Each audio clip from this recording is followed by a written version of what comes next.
Thank you, Commissioner. Jeffrey Leon, co-lead counsel for the Commission. The next witness is Daniel Bulford.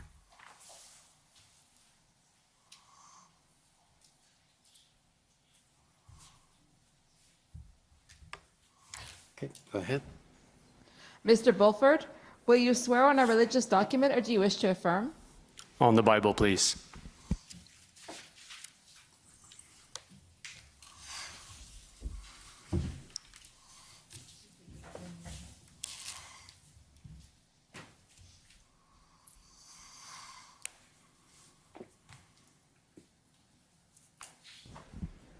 For the record, please state your full name and spell it out. Daniel Joseph Bulford, B-U-L-F-O-R-D. Do you swear that the evidence to be given by you to this commission shall be the truth, the whole truth, and nothing but the truth so help you God? I do so swear. Thank you. Good afternoon, Mr. Bulford. Clerk, could you please put up HRF 401553?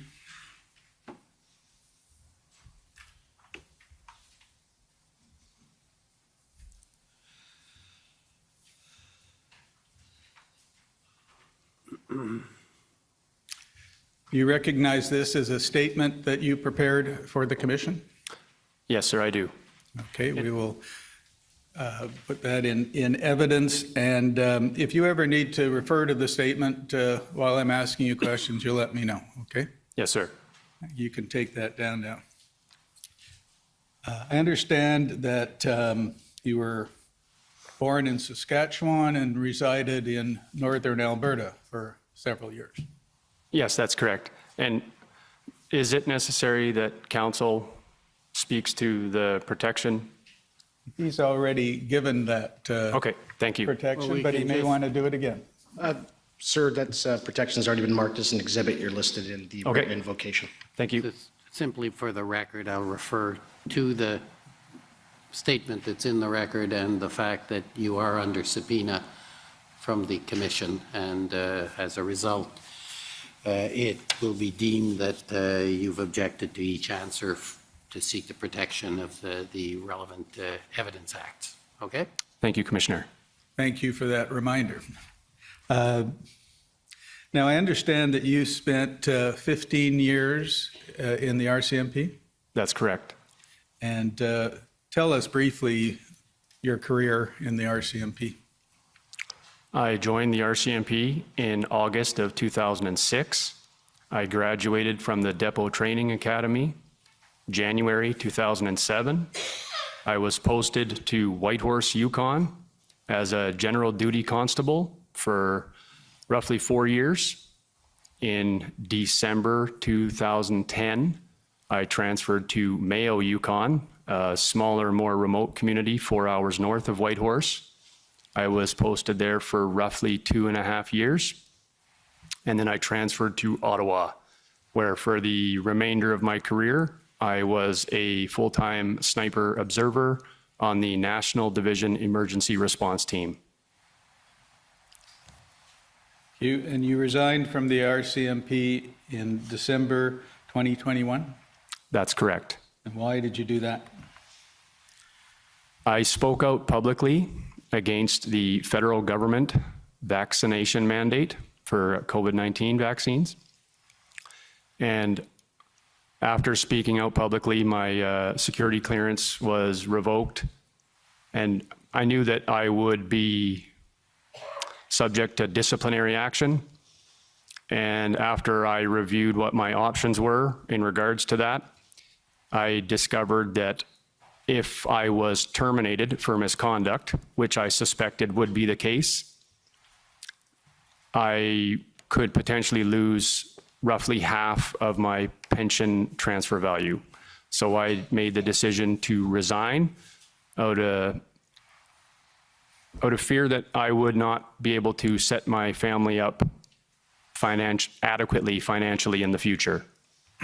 Thank you. And beyond that, have the COVID-19 public health measures affected you or your family? Yes, sir, very much. Can you say briefly why? Well, the obvious beginning is that I felt it necessary to leave my 15-year career, which I was provided 15 dedicated years of service to the Mounted Police. I was not a complainer. I worked hard. I was passionate about my craft. I think I had a reputation of being a hardworking professional. Then beyond that, my wife and I were no longer permitted access to public spaces that we as tax-paying Canadians were helping fund. And that prevented us from being involved in our children's activities, such as minor hockey, which we were both heavily involved in for a number of years, roughly 6 years.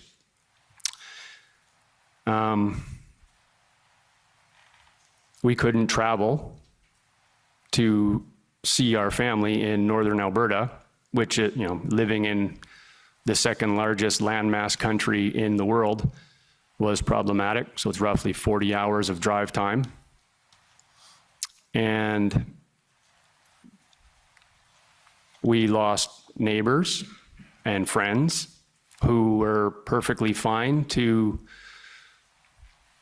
have relationships with us until the vaccine passport deadline kicked in. And then we were no longer worthy to speak to. And beyond that, there was a very heightened state of anxiety about how much further the situation in Canada would degenerate. And what I mean by that is that the dehumanization effort had begun.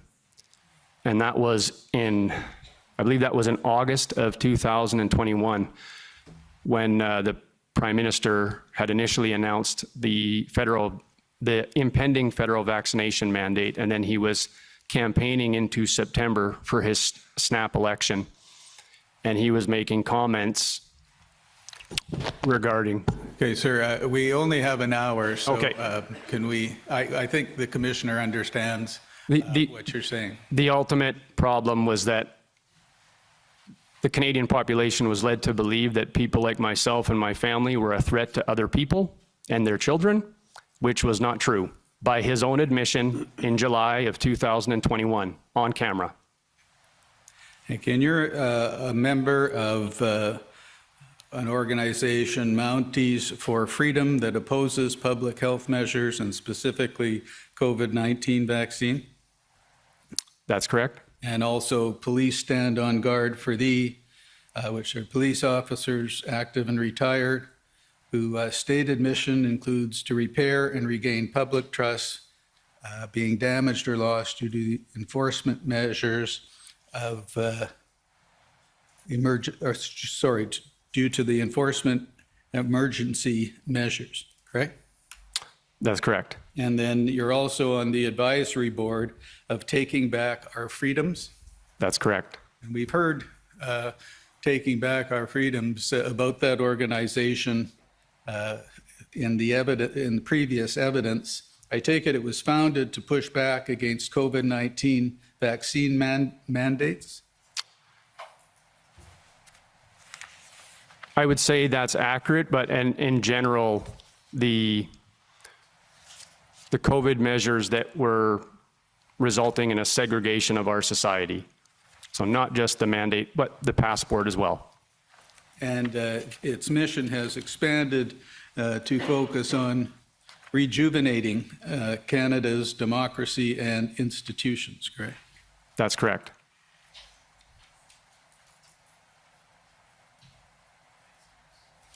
Now,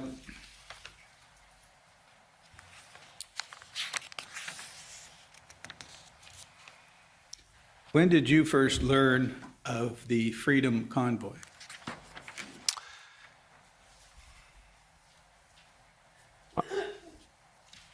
At least 1 week prior to its arrival in Ottawa. Probably before that, saw circulating videos on social media about its growing size and travel across Canada. And did somebody contact you to become involved with the convoy when it arrived in Ottawa? So initially, I was supposed to work in a volunteer security capacity for a number of the doctors that were speaking out against the COVID-19 health measures and vaccinations because they had received a number of threats. So myself and a number of other individuals with similar training in close protection were going to be providing a volunteer security service to them. And who asked you to do that? That was through Taking Back Our Freedoms. And was there somebody specific that asked you? George Bears. Thank you. And I take it that before the convoy arrived, you were asked to take on an expanded role. Is that right? Yes. So I believe it was the night of January 25th. I was called by a personal friend asking for help with volunteer security for Adopt a Trucker. So I met with the Adopt a Trucker volunteers the following morning with Mr. Chris Guerra was there. That was the first time I'd ever encountered him. And based on what I saw from this small group of volunteers that had very little time to prepare for this major event that was about to land in Ottawa, I felt that I could be better put to use in assisting them, and I could pass off the doctor security role to others. And you became in charge of VIP security? No, so that was the role that I passed off to others. Did you have a title in this new position? The title would be volunteer security coordinator, and then I ended up becoming a police liaison as well. And when did you start? Do you recall the date? That day, January 26th. Okay. And were you told how many vehicles were going to arrive in the convoy? No, I was not. You're getting varied numbers from circulating social media, anywhere between 10,000 vehicles upwards of 50,000 vehicles. I had no idea of an accurate number. And how long did you understand that the convoy would be staying in Ottawa? At that time, my understanding was that the convoy intended to come to Ottawa and stay until mandates were lifted. And you mentioned that you became a police liaison. Did you have communications with the Ontario Police Service? The Ottawa Police Service? Yes, I had communication regularly with the Ottawa Police Service, the Parliamentary Police Protective Service, the OPP, and the RCMP. And just generally, what function did you perform in liaising with those police forces? Well, there was a tremendous amount of information coming in to me on any given day. And so what I viewed my primary function, what I spent the majority of my time doing, was triaging information that could have been any type of threat to public safety, anything that I felt had any kind of credibility or something that was beyond my scope to verify. I would forward that to the police, all of the different police liaisons I was connecting with. And I understand you were working out of the Swiss Hotel where there was an operation and logistical support center? That's correct. And you formed an incident command using that model? Yeah, that's correct. So there was a number of us volunteers that had worked in first responder type jobs, police, paramedic, a lot of firefighters from outside of the city of Ottawa. And what we did was we tried to establish an incident command system,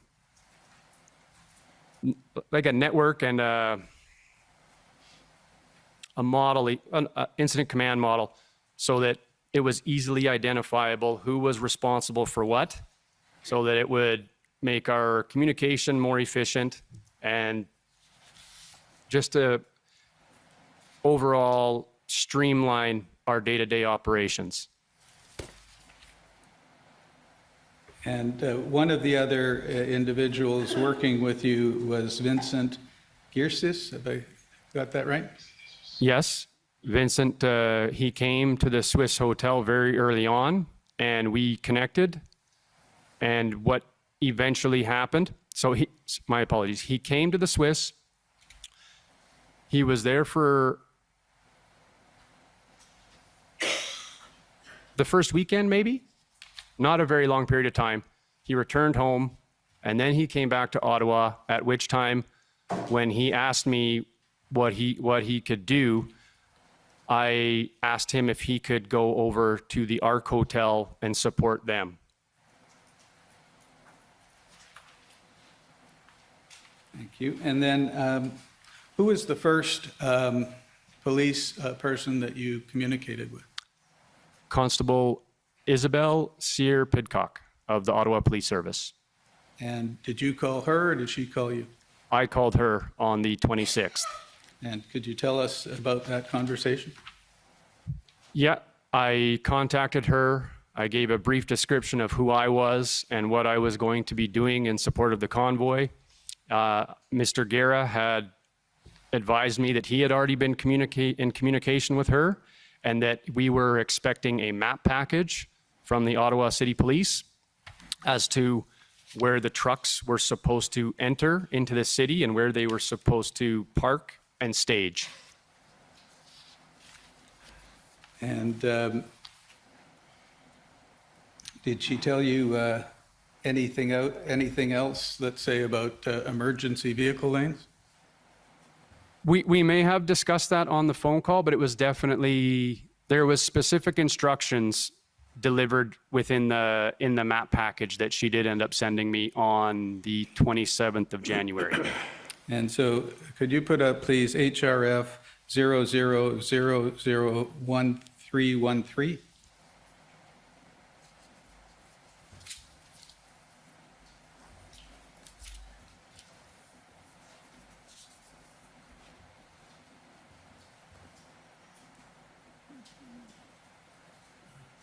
If you could go to the next page, please.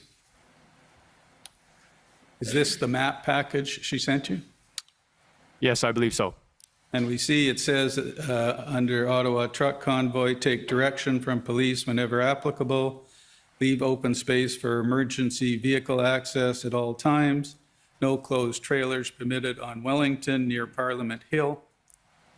All staging areas must be kept an adjacent emergency access lane and emergency routes that are listed there, no convoy access at any time. Correct? Correct. And did you communicate those instructions to anyone? Yes, I emailed this map package to Tamara Leach with the understanding that they would be receiving a briefing in Arnprior the night before entering the city. And how did you know to email them to Ms. Leach? Well, Ms. Leach had contacted me prior to the convoy arriving in Ottawa, not in regards to this, but for support with monitoring and responding to social media, which I said that I agreed that the Mounties for Freedom could help her with. And so I forwarded her contact information off to, we had a social media committee at the time, And then, so I was already aware that she was, like, I would describe her as the face of the convoy. And so that's who I communicated the map package to. Thank you. And if you can just scroll to the next page, please. This is one of the maps. There were 1, 2, 3, 4, 5 maps, if you can scroll up.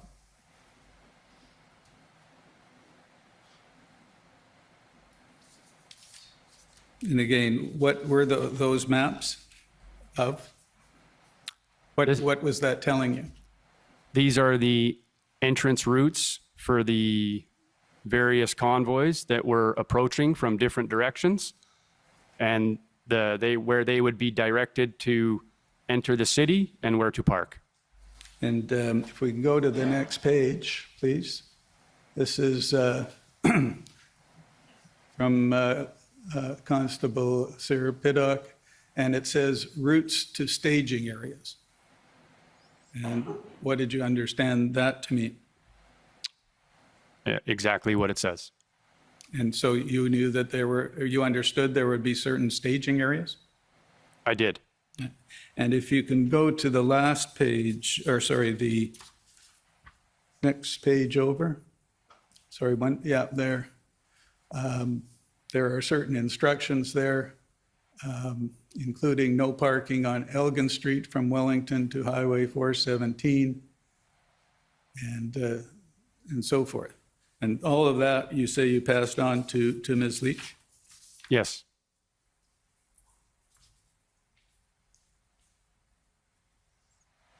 What police force was Constable Sear Piddock with?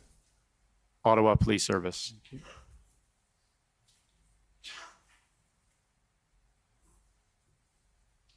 And where were you when the convoy started to arrive?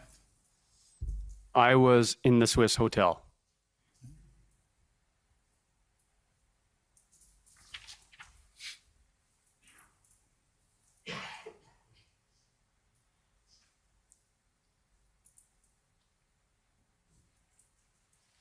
Now, we've heard evidence that from time to time, some emergency lanes were blocked, either on a short-term basis or, for example, on Kent Street on a long-term basis.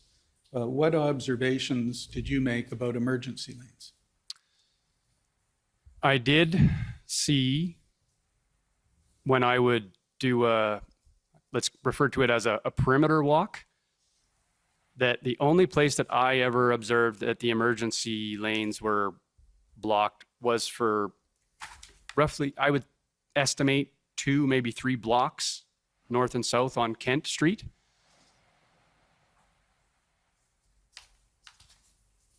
And that was it? That's all I recall. Okay, and then I apologize. Perhaps at Rideau and Sussex as well. okay, we'll come to Rideau and Sussex. If you can turn up, please, Mr. Clerk, pb.nsc.can.401367 and go.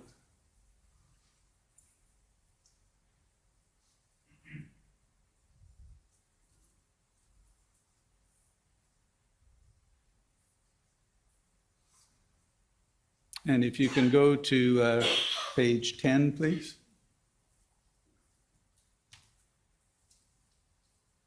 A little further up. Sorry, can we try page 11? Oh, no,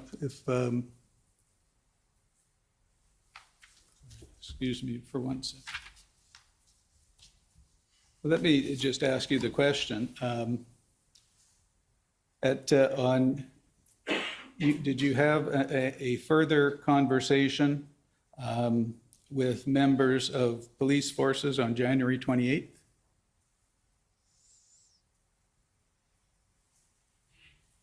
As referenced in this document? Yes, let me just turn it up for you.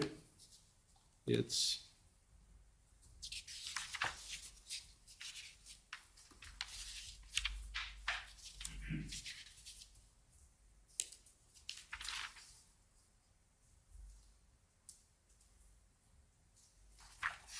excuse me one moment.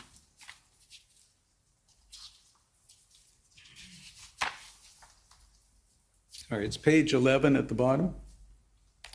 You see, it refers to you, that you're organizing the volunteer security for the group warroomcanada.net. What was that? That was the initial website domain that Mr. Guerra was operating Adopt a Trucker through. And it says on Friday, January 28, 2022, you reached out to points of contact within the RCMP, OPP, and the NCRCC seeking information obtained via open source on the demonstration. Do you remember that? Yes, I don't recall reaching out to the OPP that early. I could be mistaken, but I definitely reached out to Ottawa Police Service, PPS, and the RCMP. And when it references the NCRCC, that's a command center that was at my old building of work. Yes. And so the specific person I reached out to from the RCMP, I believed to be working out of that location. And do you remember who that was? Constable Chris Angel. And do you remember who you reached out to in the PPS? Constable Emily Gosselin. And did you reach out again to Constable Cyr Pigot? Yes, I believe so. And perhaps by that time I already had learned of Constable Paul Askin from the Ottawa Police Service as well. And if we go back to the document, it says, in his email, Bulford noted the single largest concern of everyone involved is that outside influences will attempt to instigate an action that will damage the credibility of the official convoy group and supporters. Why was that your main concern? Well, I've worked many of these large events in the NCR over my career, and consistently the biggest concern from a protective policing standpoint was always the potential for a lone wolf or a small group when you have a large crowd of people coming together, like a similar event like a Canada Day or a Remembrance Day. That was one of our primary function from my old unit, was to be in positions where we could observe anything of a suspicious nature that could potentially become a lone actor or small group attack. And I understand that you reached out to, on January 29th, to Sergeant Front of the OPS. Do you recall that? Sergeant Frost? I believe it was Front. Is the name Cross? The OPS, Ottawa Police Sergeant? Yes. That was a man by the name of Sergeant Pat Frost. Frost, I'm sorry, it was a typo. And what did you discuss with him? So that would have been very early in the morning. I received a call from some of the truckers down at the intersection of Booth and Sir John A. Macdonald Parkway. They were frustrated that they had been blocked from continuing further up onto Wellington, like up towards the Supreme Court. And so I went down just to see what would be possible. And while I was there, I ended up speaking with two of the young officers. One of the officers was a younger man. And I spoke to those officers asking if it would be possible to have some of the trucks that were extended along Sir John A. Macdonald Parkway to condense closer to the I would call it the main body of the convoy, parked on Wellington at Parliament, and because there was a large gap. If I recall correctly, there was a large gap kind of around the Supreme Court of Canada all the way down the hillside of Wellington, and then extending west to the booth and SJAM. And so those officers got me into contact with Sergeant Pat Frost. And so I met with him at the Ottawa Police Headquarters, and we drove around downtown Ottawa together, because he relayed to me that he had managed a large tractor protest in the city of Ottawa before. And so we were touring around the downtown core, trying to determine what potential locations trucks could be brought in closer to Parliament, and establishing what was a hard no-go, like such as primary bus routes and emergency lanes. And what were your general observations of the protest during the first weekend? Well, I didn't get out of the Swiss hotel very much those first initial days, but when I finally did, it was the largest event I've ever observed in downtown Ottawa in my time here. And what about the conduct of the participants? Well, I'd say it was a very festive atmosphere. People were very emotional, hugs all over the place. There was the crane stage truck had already been established up at the intersection of Metcalfe and Wellington by the time I got out for the very first time to go actually see it for myself. And so that's where I went, and it was incredible. The crowd was humongous, and people, if I recall correctly, the first time I got out was to actually go make a speech on the stage truck.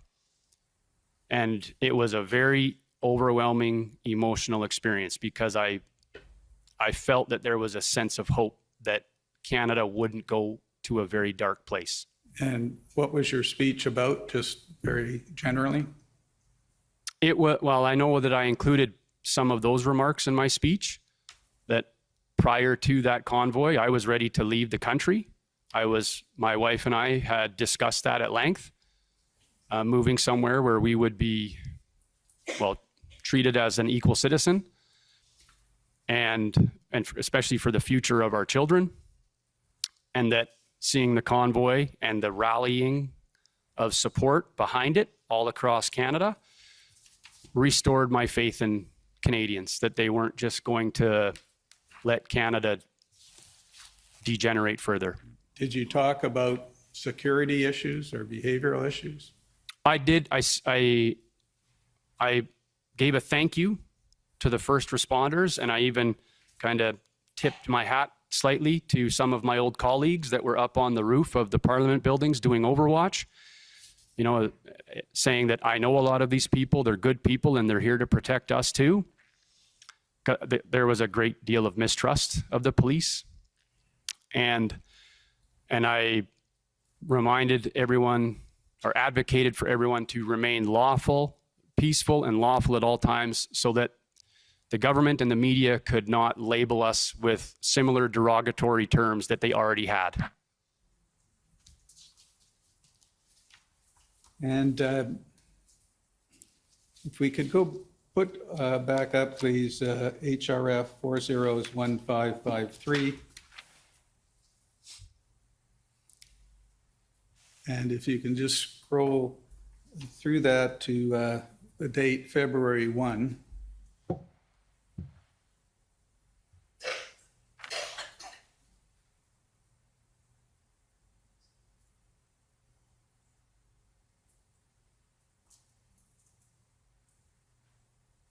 So if you can stop it just there. I take it you took daily notes of everything that you were doing? Yeah, I tried to document as much as I could. And that's all set out in your statement? Yes. And so, for example, you were dealing with issues like if you identified on February 1st, or you received a call about an aggressive unidentified male at Wellington and Metcalfe, and you reported that to the police, correct? In the first paragraph there? Yeah, I don't recall if I called the police. I think people that were present at the stage truck at the time called the police. And if you just keep scrolling, please, you'll see there's a number of events or issues that you dealt with on February 1st, and then into February 2nd. And then if we come to February 3rd, could you put up, please, HRF 401287?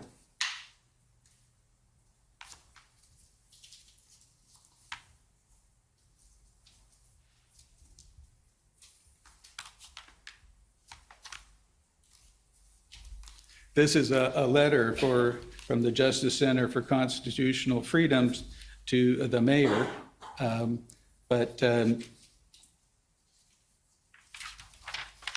it refers on page 2 to a press conference that you gave on February 3. That's correct. And so in the second paragraph there, you indicate that you'd like to put people's minds at ease. The public is watching people that have concerns over what they're seeing in regards to the heavy police presence.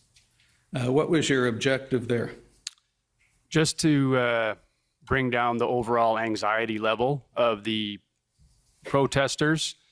I mean, in my mind, Ottawa residents have seen that type of police presence probably on a regular basis at large scale events. But a lot of these people that traveled to Ottawa have likely never been here before and likely never participated in an event of this magnitude.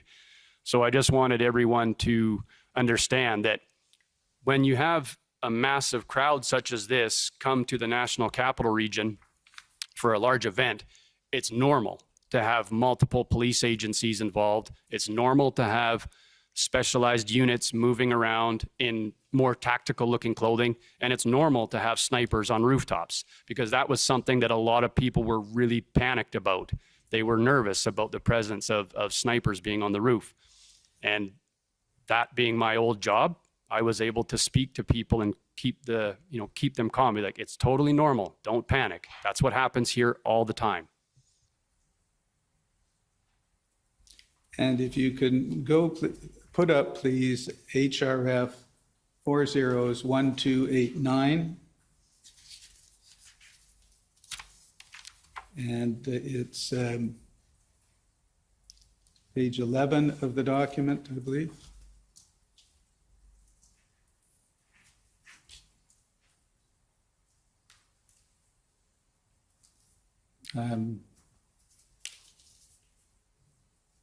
Sorry. Can you just scroll back a bit? No, more.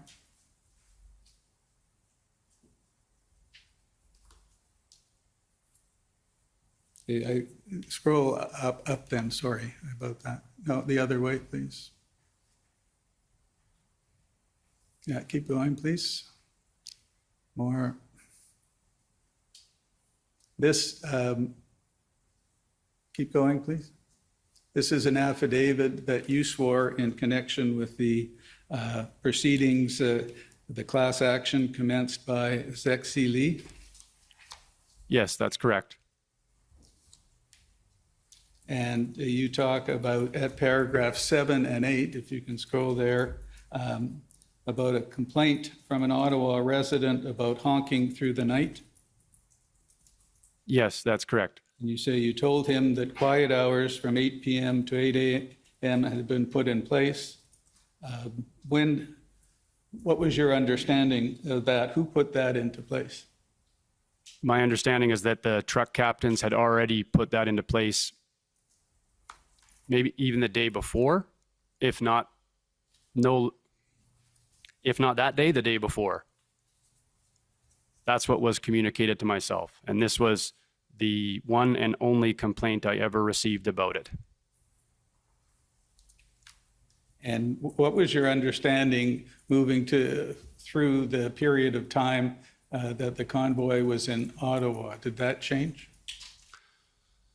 Well, there was the injunction came into place as well, which definitely impacted the horn honking. And I would say, in my opinion, it reduced it even further.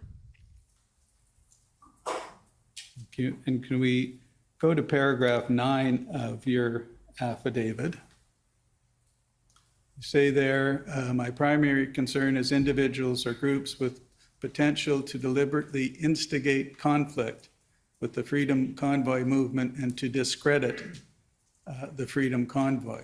Can you say why that was your concern? Well, that would go back partially to my concern about a lone wolf or small cell that could potentially try and leverage the large crowd for their own agenda. But I also had concerns because I've done overwatch at a number of protests and counter protests in Ottawa, and I've seen with my own eyes how aggressive groups related to the Antifa movement can be when they are much larger in numbers than the group that they're counter-protesting against, and how aggressive they can be overrunning the police line as well. So when you were referring to instigators, who were you referring to?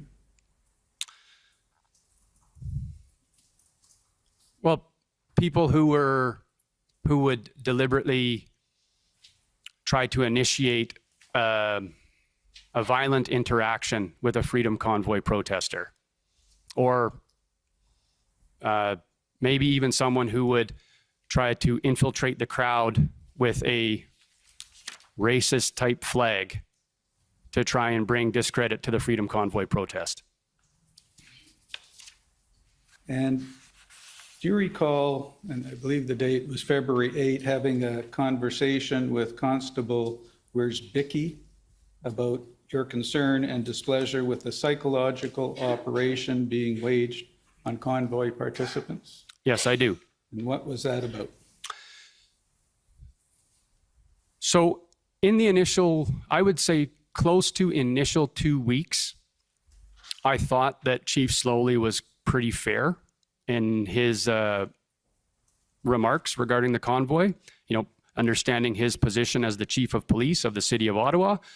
But I thought that he was pretty unbiased.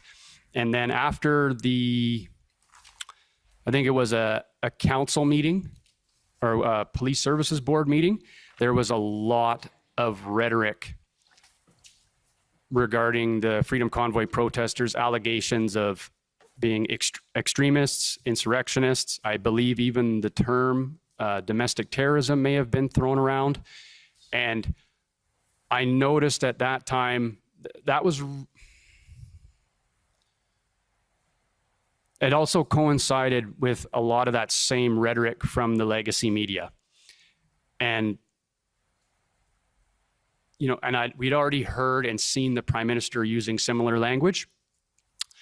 And so I felt that was definitely heightening the anxiety of the overall crowd. The fear that they were going to be labeled such and dealt with as such by law enforcement because they were under so much pressure from the different levels of government. And there was also, I believe that was right around the same time that there was also, they were being denied access to service some of the portable toilets. So, you're denying people their basic sanitation needs. And there was also information beginning to circulate about the involvement of CAS, or Children's Aid Society, I believe is what that stands for. And that to me was a clear red flag to me that if you are deliberately trying to provoke people to take action if you make them believe that you're going to take their kids away, that's going to elicit a very strong emotional response. And I believe that that was deliberately done in order to bully the Freedom Convoy protesters. And we can put up, please, document HRF 50568.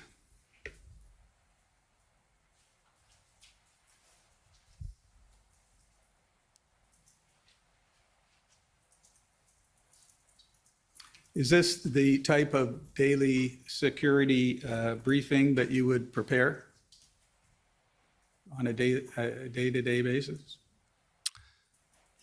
I believe there was a mistake. I did not prepare these daily security briefings, like a document. Yes. That was another individual. But I mean, these are some of my, some of the actions that I took place in and the conversations that I took place in. And who is Constable Wierzbicki? He is an OPP liaison officer. And in this document, you refer to, under February 4, in the first paragraph, to an incident at Confederation Park. And then you refer to an incident involving the new Queen of Canada. And next paragraph down, you were asked about Pat King's involvement in the convoy. And you indicated you had limited knowledge and almost zero contact with him. And if you can scroll further down, please.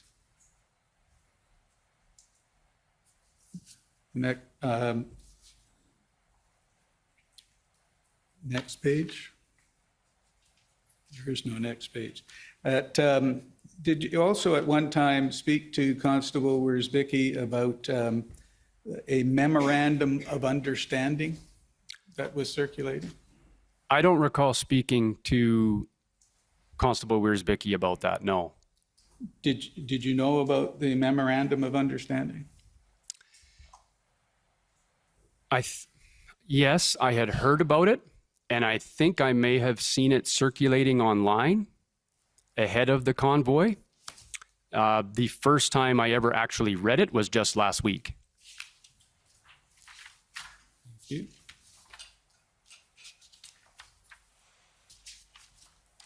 And you mentioned the intersection at Rideau and Sussex. Did you have occasion to go to Rideau and Sussex?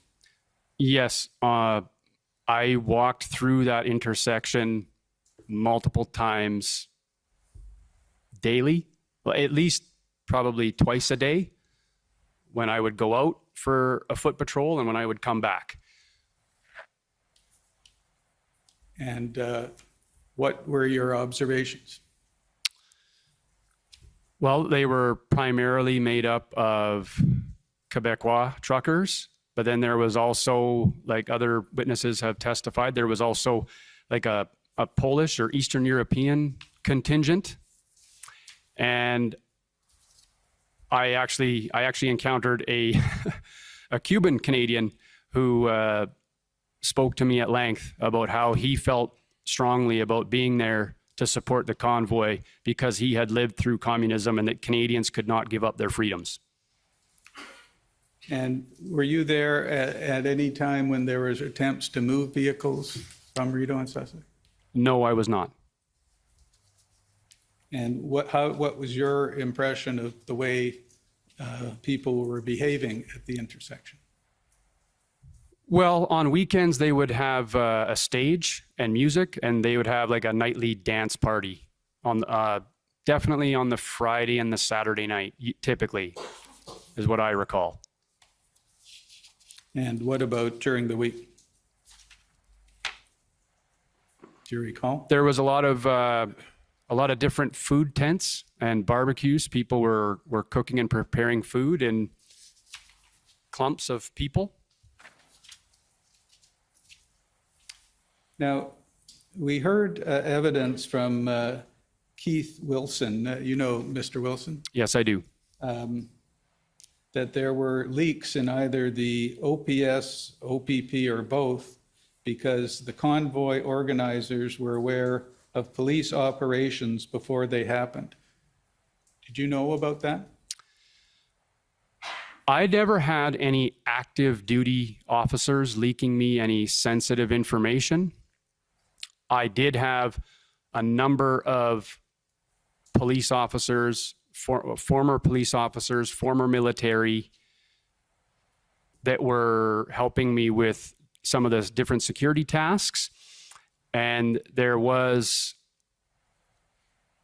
I'm not exactly certain of the number, but there was officers that were on leave for various reasons, whether it would be the mandates or their own personal reasons. I didn't ask, it wasn't my business, that were also helping with some of the security tasks that I was coordinating. Okay. And if I can move to a different subject, did you continue to have contact with the PLT of the police forces over the entire period? In general, yes. There might have been the odd day where there was no communication. I know communication with the Ottawa Police Service liaison teams, I recall it reducing near the end, like especially after the Emergencies Act had been invoked. But from my recollection, the OPP was fairly regularly engaged. And did you, concerning the OPS, did you have a view on how effective they were being?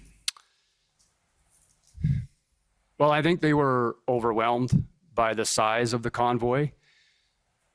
I think that I actually had the young officer that I spoke to that early in the convoy down at Booth and Sir John A. Macdonald. He actually said to me, I can't believe the size of this. Something to this effect. I can't believe the size of this. We're totally unprepared for something this size. And I kind of laughed and I said, well, you guys have to stop listening to the CBC for intelligence. And that was kind of the end of that interaction. But because if you had been paying attention to open source, like any kind of social media, it was obvious that this was a huge event that was about to land in Ottawa. But coming back to how effective they were, I have no complaints about dealing with them, but I don't think it was ever really, I never really felt as though there was any kind of a negotiation taking place. It was just my means to communicate with the police, because we would try and get simple returns from the police liaisons, like something as simple as like, could we possibly get access to this location so we could drop some portable toilets? And we were getting shut down almost all the time. The only time I ever remember having any success with that was after I had expressed my displeasure about the psychological operation that was being conducted when I had that discussion with OPP Where's Becky. And at one point, did you come to learn that Chief Slowly had asked for 1,800 police officers? Yes, I did. And what was your reaction to that? Well, I anticipated that at the very least he was asking for a large number, because this could be a sustained event and members would obviously need to be cycled out for sustainment. And likely that they were preparing for a mass mobilization. And did you do anything as a result of hearing that information?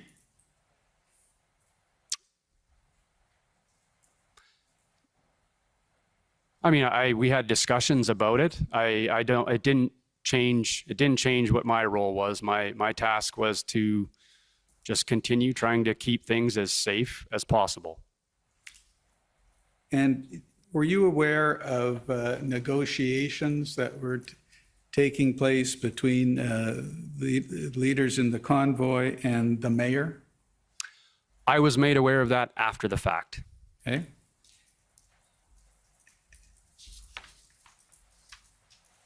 And in terms of, did you have any communication with anyone who was involved in the Ambassador Bridge protest? No, I did not.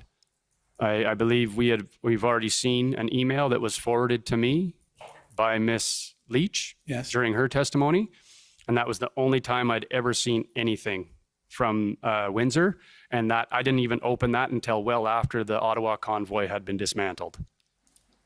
And what about Coots, No, sir. Emerson, Surrey? None.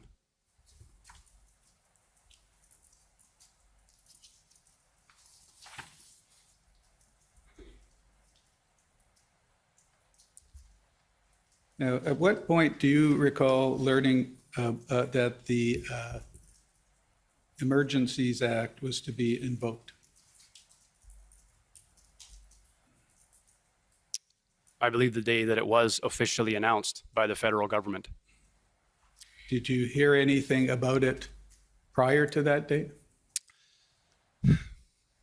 I think there was discussions, people wondering if it would be, and my thought process was that, well, I would not be surprised if it was, because the city had declared a state of emergency, the province had declared one. To me, it would not surprise me in the least if the next logical step was the federal government. And do you recall, subsequent to the invocation on February 16, holding a press conference? Yes, I do. And that was with Mr. Gerses and Mr. Cornell? That's correct. And who is Mr. Cornell? He's one of the members of the steering committee for the group Veterans for Freedom. He's a combat veteran. And if I can just read you what I understand you said at that press conference, the emergency order clearly states that the protest is allowed to continue if the protest is peaceful. The government is trying to order the police to use force against peaceful protesters. We call on our fellow Canadians to come to Ottawa to exercise their legal right to assembly and protest. The more Canadians that come to Ottawa, the harder it will be for the police to carry out the government's illegal order. Is that something you said? That's correct. And did you receive advice as to your interpretation of the emergency order? Yes.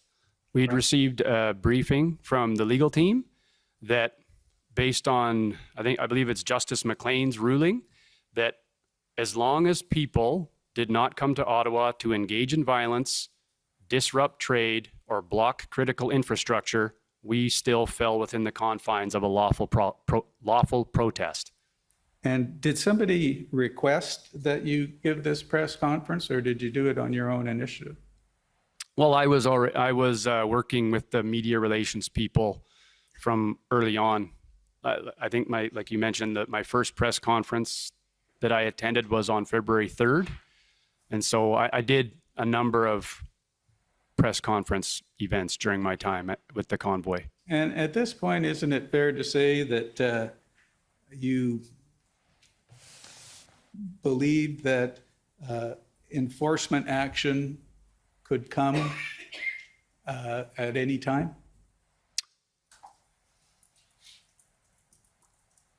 Perhaps I was naively hoping that my brothers and sisters in law enforcement would see the truth on the ground as opposed to what the government and the media was saying, and that they would take a historic opportunity to stand up for our Charter of Rights and Freedoms. And did you think about, or was it a concern to you that you were encouraging people to come into Ottawa where that sort of law enforcement activity might well take place? No, because at that time, like I said, I still had faith that frontline members would do the right thing.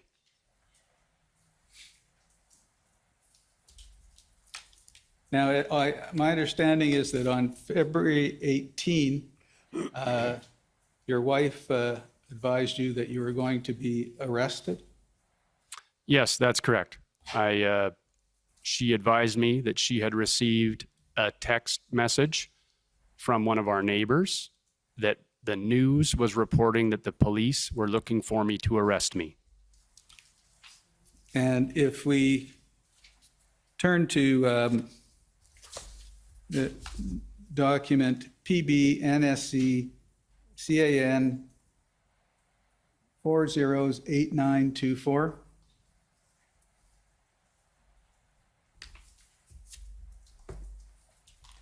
The second page of the document.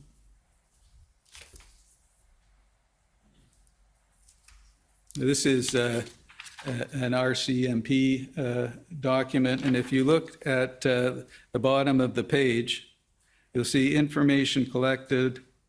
Freedom Convoy organizers held a press conference at 13:30 hours. Participants included, and that's blanked out, spoke to the same theme. And you see what it says there about Canadians still being allowed to come to Ottawa with their children to engage in peaceful, lawful protest. Is that what you said at your press conference? Yeah, I believe that's accurate.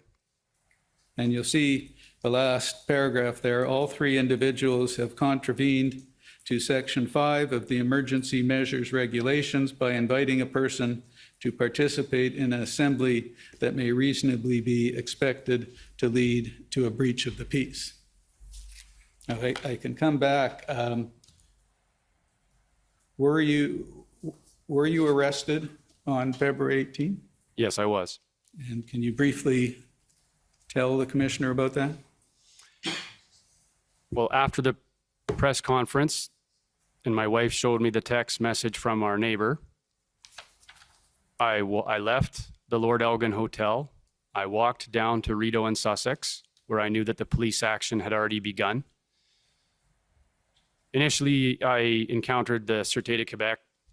No one would respond to me. So then I realized that there was RCMP, a line of RCMP officers over closer to the Senate, or the old train station.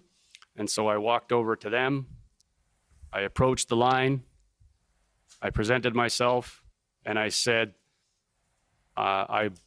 something to the effect of, I hear that you're looking for me to arrest me. Is that true? And then I was arrested for mischief. And were you ultimately charged? No, I was not.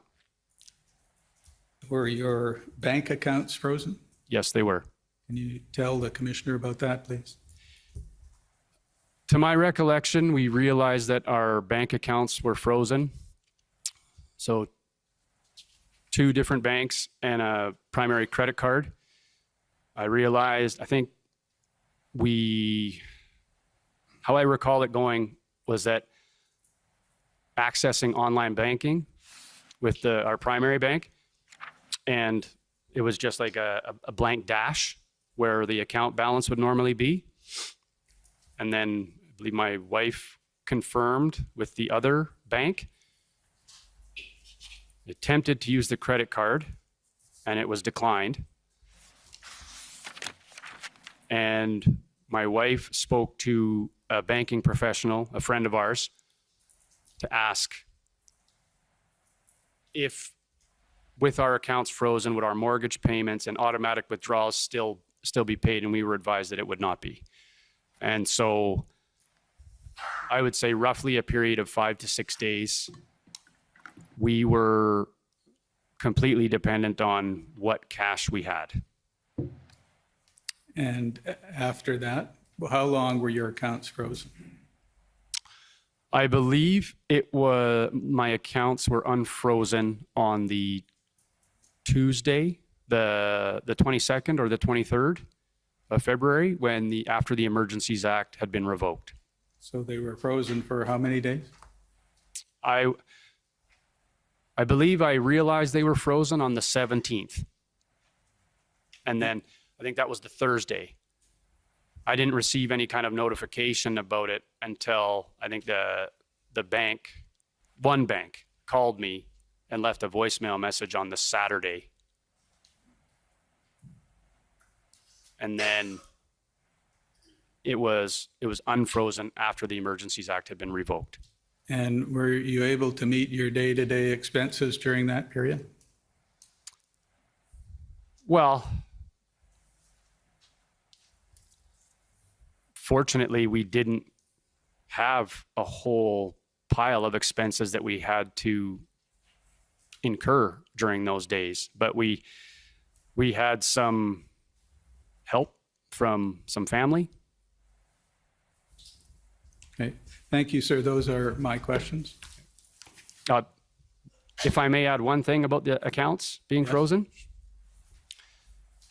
I was never notified by the police that my accounts were frozen, contrary to what was said to Parliament by the RCMP when they testified in committee. Thank you. Thank you. Okay, next we have the Ottawa Police Service, please.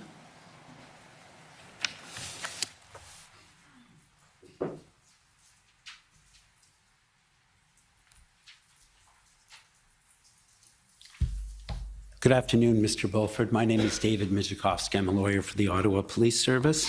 Good afternoon, sir. Good afternoon. You talked about your interactions with the PLT, and I gather from reviewing your statement you had many interactions with the PLT. Is that correct? That's correct. And they were very helpful? I think they desired to be, yes. And you had the sense that they wished they had more ability to negotiate? Yes, I would say that's accurate. I do recall, you know, when there was attempts to negotiate, occasionally receiving the reply to like, that wasn't their decision to make. Right. In your statement you prepared, you have a statement that says Canada Freedom Rights Movement, a Daniel Joseph Bulford statement. That's a statement that was prepared for you by the Justice Centre's lawyers? No, sir. I prepared that myself. And you put that logo on top or that name on top, Canada Freedom Rights Movement? Yes, I did. Okay. And did you suggest that everyone else do that as well? No, I did not. Okay. In that report, you indicate a number of potentially criminal actions involving non-convoy members that you reported to the OPS. And so I see things in that report about bikers, about the new Queen of Canada, false claims that bricks had been ordered in your name, potential instigation, concerns about Canada unity, vandalism of trucks, social media posts made by Mr. Lacasse, a shortage, a sabotage of transport trucks, bikers, and bomb threats, right? Those are all things that you referenced. That's correct. And you're a strong supporter, I take it, of law and order. My dad was a police officer for 38 years. Both of my older brothers were police officers. Obviously, I was. And there's only one of us remaining, but my hometown in Alberta referred to us as the Byzantine Blue Bloods. And I know from the Ottawa Police Service institutional report that I won't turn up in order to save time, that during the period of the convoy, there were a number of criminal charges laid. In fact, we know, and it's on page 14, that there were 533 of them, according to Schedule C. But what I don't see a single notation of in your statement is where you brought any of those criminal offenses to the attention of the Ottawa Police. Can you refresh me on the dates that you're referring to? The dates? Yes. Your statement, I'm not sure when your statement was prepared, but the evidence that we have in the record is that during the period of the Freedom Convoy, so from January 28th to a date in March, there were a total of 533 criminal charges. Okay. Sorry, I can't remember if that's laid or people arrested. And so I didn't see anywhere in your statement where you brought information about that criminal activity Sir? to the attention of the Ottawa Police. I have an Okay, just objection. hold on one. Yes? My friend is misstating the evidence to the witness, and I object to it. On that basis, the evidence is that the vast majority of charges were laid after the fact, and that actually, at least based on the one document and evidence, criminal charges that existed at the time before the invocation were only about 19 of charges laid. So with respect to my friend stating in the OPS document, and I can advise the commission that after I looked at what they had put together, I asked for disclosure from them with respect to when these charges were laid, and they've decided not to provide that, and they're using a jumbled up statistic. So in my submission, sir, if my friend's going to ask the witness about why he didn't include OPS information in his statement that isn't clear, I think he needs to actually put the actual evidence that is before this tribunal before him, and not jumble it up into a fact that these are 500 some odd charges that may or may not have been laid during the time period that he was here, sir. Okay, well, maybe you can just ask the I question think without reference. To I think the question was fair, and my friends now used a couple minutes of my time, but there were a lot of charges during the period of the Freedom Convoy. We know that. And I don't see anywhere in your statement where you reference informing the Ottawa Police of the situations leading to those criminal charges. Well, I often reported to the Ottawa Police, the various police agencies, anything that came to my attention that I believed to be criminal or a public safety concern. And I believe that the majority of those arrests and charges happened during the dismantle operation of the protest, a significant chunk of which I was in custody. You were in custody as of what date, sir? February 18th. Well, the record will speak for itself. And so in your statement, in paragraph 80 of your statement, you say you did everything to cooperate with the police and to maintain public peace and police safety. Is that correct, or is that incorrect? That's correct. Okay. And so I also note that in the institutional report of the Ottawa Police, that the communication center received many emergency calls from businesses to have protesters removed because they weren't wearing a mask, to deal with complaints about being harassed while walking on the street with masks, to complaints of being sexually harassed and threatened. I see as well that questions were asked about OPS's enforcement plans. I see as well that there were noise complaints that were received and requests for charges against the protesters. And I don't see anywhere, sir, in your statement where you reference any of those things. Well, sir, that's not my job to handle the call volume that the Ottawa Police receives. And there's a lot of allegations that I've heard during testimony at this inquiry that I have no knowledge or have not seen any real evidence of. I'm not suggesting that it's not possible, but people were not calling me to report criminal offenses to the police. Okay. You've heard the evidence of Councillors McKenney and Fleury. Yes. And you heard about what their constituents had to put up with, correct? You heard that evidence? I'm just asking you that question. Yes, I heard their evidence. And so either, did you believe what Councillor McKenney and Fleury said? Or did you think the issues they were raising were trivial? I wouldn't characterize what they were saying as trivial. But again, I've come to the point where I'm not going to believe anything until I see actual evidence of it. Okay. You told me about you clearly respect law and order. I take it you have a lot of respect for the Canadian court system. Correct? I sincerely hope it's still functioning the way it is intended, yes. It's important that decisions of the court be respected. Yes. And one of the decisions was that the convoy had negatively impacted residents, and the convoy protesters were breaching bylaws. You were aware of that? Could you specify the bylaws? Were you aware of that, sir? Well, again, sir, it's not my profession to enforce bylaws in the city of Ottawa. Okay. And as a police officer, you understand that disclosing confidential information is an offense? What type of confidential information are you referring to? Confidential information. It's an offense under the Police Services Act, and it's also an offense under the Code of Conduct for the RCMP, correct?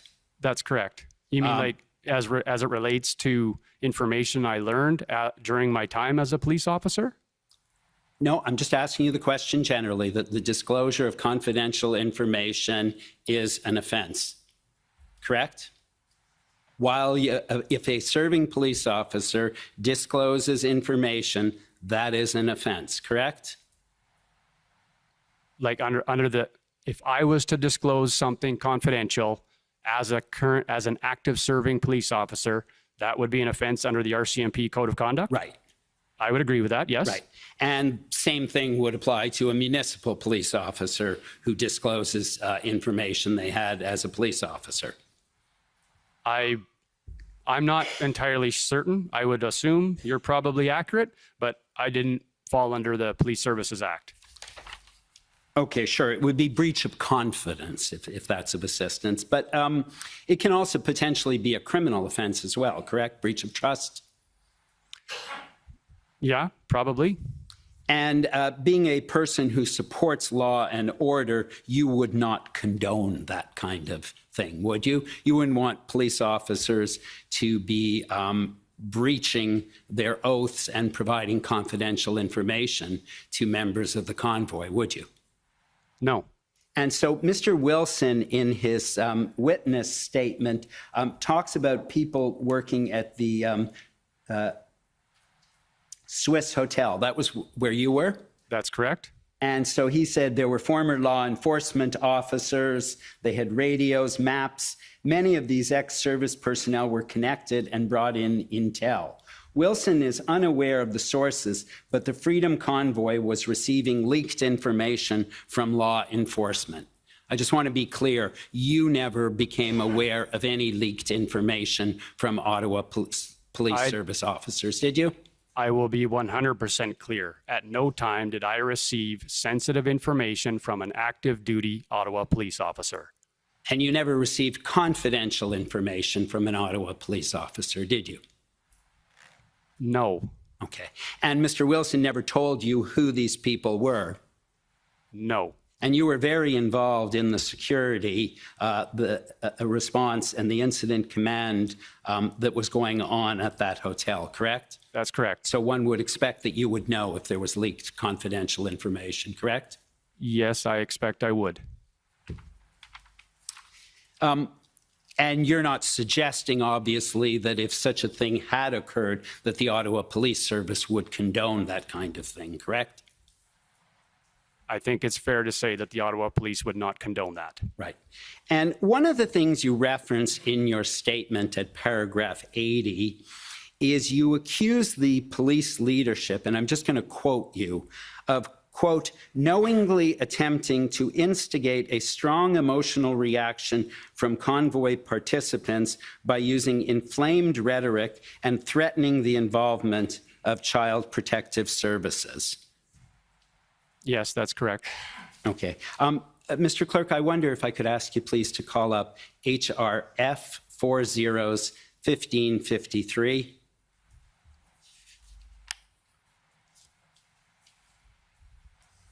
And if we go to page 22, please.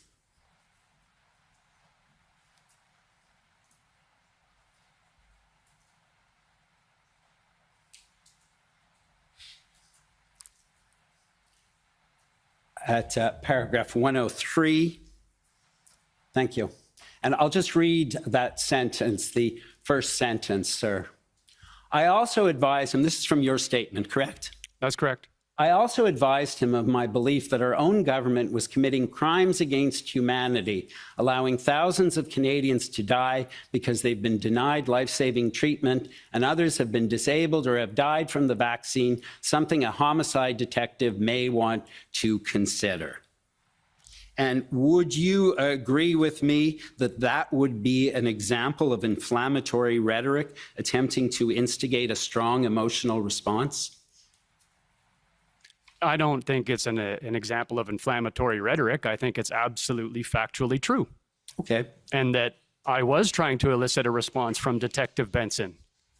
Okay. Because he, as a homicide detective, should be investigating something of that nature. And I won't take you to the paragraph to save time, but in paragraph 121 of your statement, you also talk about the extreme dehumanization of unvaccinated people. And I guess you don't see that as inflammatory rhetoric either, correct? No, sir. And in your witness statement, you talk about the police breaching windows and extracting protesters during the tactical operation, the POU operation. Do you recall that? I do. And you know, of course, from your experience in law enforcement, that it's easy to be an armchair quarterback and say what's wrong with the police carrying out a tactical operation after the fact, correct? It's very difficult to be on the ground and in the theater of operations, isn't it? I would agree with that. And I think to add context to the answer is that I believe in my statement, I outlined why I believed that occurred. And you would agree with me that that in the theater of operations, police may be dealing with situations that may be volatile and more dangerous than appear to onlookers, correct? That's correct.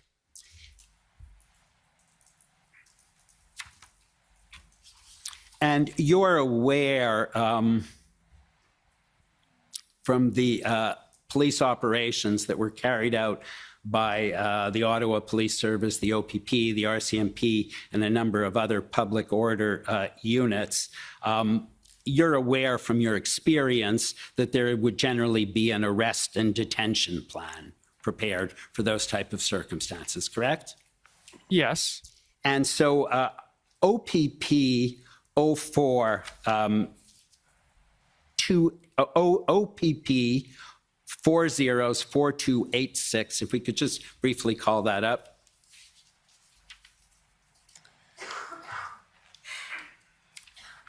You're going to have to be wrapping up pretty soon. If I may just have one more minute. No problem. Thank you very much. That is, if you just be good enough to scroll down, that is the arrest and detention plan with respect to the operation that was carried out. And you wouldn't presume to say that it wasn't an appropriate arrest plan, would you? I don't feel I'm qualified to speak to that for a major public order operation such as what occurred. My typical experience with an arrest plan was in a much smaller context, and it was very simple. Okay. And finally, just to finish off, you testified in answer to my friend that you expected although there was an announcement of a large number of police officers and you realized that they were preparing for a tactical or a public order unit response, you testified that you thought that the police officers would do the right thing, correct? I had hoped so. And you thought that they would disregard the situation and simply allow the status quo to continue, correct?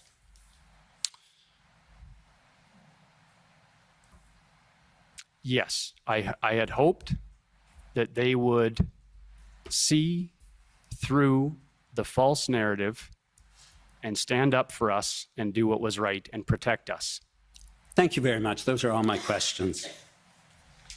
Okay, next is the Ottawa Residents Coalition.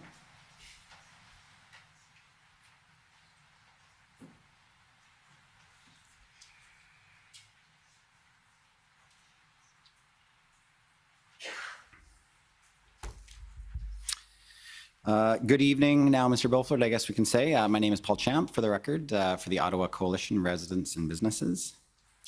Mr. Bulford, I just want to ask you about the first thing you were talking about. You were concerned about being disciplined for speaking out about vaccine rules and restrictions? The federal vaccine mandate.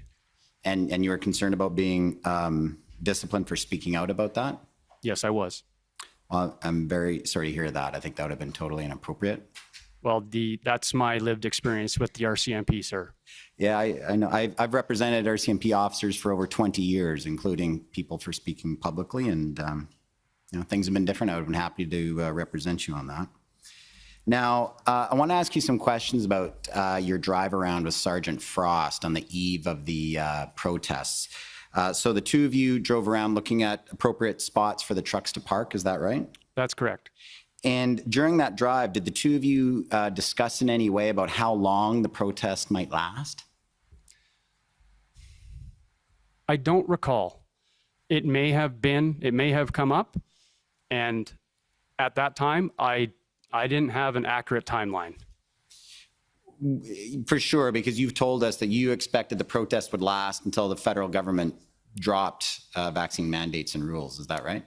That was my impression, yes. And is that what you conveyed to Sergeant Frost? Potentially. Okay. Now, I just want to ask you, as an aside, about the crowd size. You indicated that it was the largest crowd you'd ever observed in Ottawa? I would say that's accurate, yes. I believe some of the records we have from police records that the size of the crowds are in the 10,000 to 15,000 range. Does that sound about right? No, sir. What did you think the size was? Based on my experience doing Overwatch on Canada Day and seeing the large crowds, especially like, let's say Canada Day 150, where it was probably the biggest I had seen, I would have estimated the crowds in downtown Ottawa, on Parliament Hill, Wellington, that general vicinity, I would have estimated close to 100,000. So, do you think that the police were recording false information deliberately, or they just assessed it differently than you? I can't say. I doubt very much that they would record it false deliberately. Could it be that you maybe just, it was hard for you to assess because all the trucks took up so much space, it was tough to assess the size? I thought about that.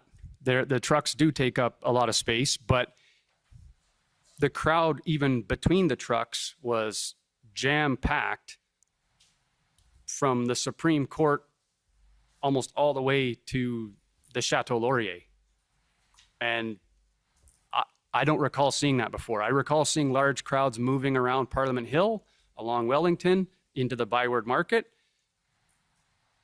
But those numbers encompass a much larger geographic area than what I'm referring to. Right. Yeah. When you do Overwatch, you're up on top of the buildings like Langevin Block and stuff like that, so you'd have a better eye view of That's correct. crowd. And you weren't able to be up on those buildings during this time, right? No. Okay. Now I want to ask you about the dance parties you told us about. You thought those parties were Fridays and Saturday nights? I believe so. But you and I don't think are so far off in age. You weren't going out to the dance parties every night, I gather, Mr. Bulford? I didn't have time, sir. Yeah, I understand. And so if there's dance parties on Wednesdays and Thursday nights, you wouldn't necessarily know. I seem to recall them being restricted to weekends, but I could be mistaken. Okay. Now, I want to ask you some questions about your interactions with law enforcement. You've already heard a lot of your evidence on that.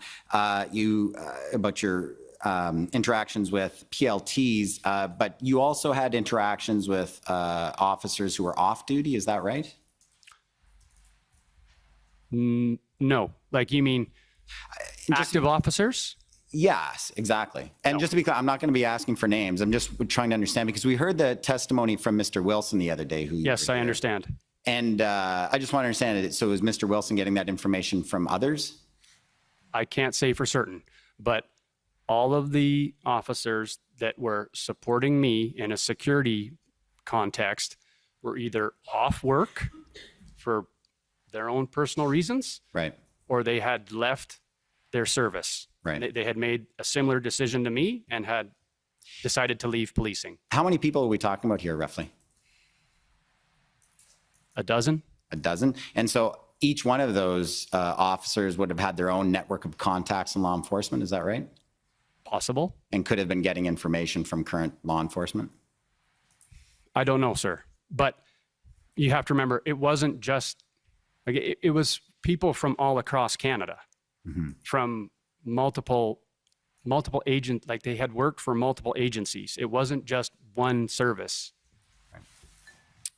I want to ask you about a different topic, Mr. Bulford. Now, the convoy organizers, Ms. Leach, Ms. Barber, others, yourself, you were doing everything possible to convey to protesters to refrain from any kind of violence, correct? Yes, I would say so. But because you were security, you were dealing with threats at times. Is that right? Yeah, but not threats from within the convoy protest. Most of the anything that I was receiving that was information of a public safety concern was typically someone who was committing a criminal act or potentially a criminal act against the protest. Right. There was one or two instances where there was some vehicles that people had reported that they were kind of presenting the idea of blocking intersections. Right. And those instances were reported to me by convoy protesters, which then I passed on to the police because we were trying to act within the confines of we do not want to block all of the intersections. But Mr. Bulford, my understanding, you were concerned and were doing what you could to protect the convoy organizer leaders. Is that right? Were you coordinating with some of the other officers to ensure that Mr. Barber, Ms. Leach, and so forth were safe?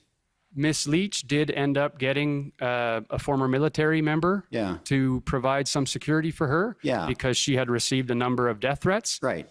Other than that, the only people that were really receiving like a close protection detail, if you want to call it that, were the doctors and former Premier Peckford when he was in town. Right. Because especially 3 of the doctors in particular had received a number of harassing, or they had been subject to harassment and a number of threats themselves. Right. Now, Ms. Leach, she very successfully raised a large amount of money from GoFundMe, but we heard her testimony.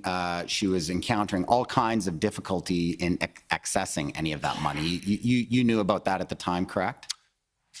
Yes. And there was many people who were very angry at her for not being able to produce that money. There was different theories and so forth that she was deliberately not giving the money to them and so forth. There was that going around, right?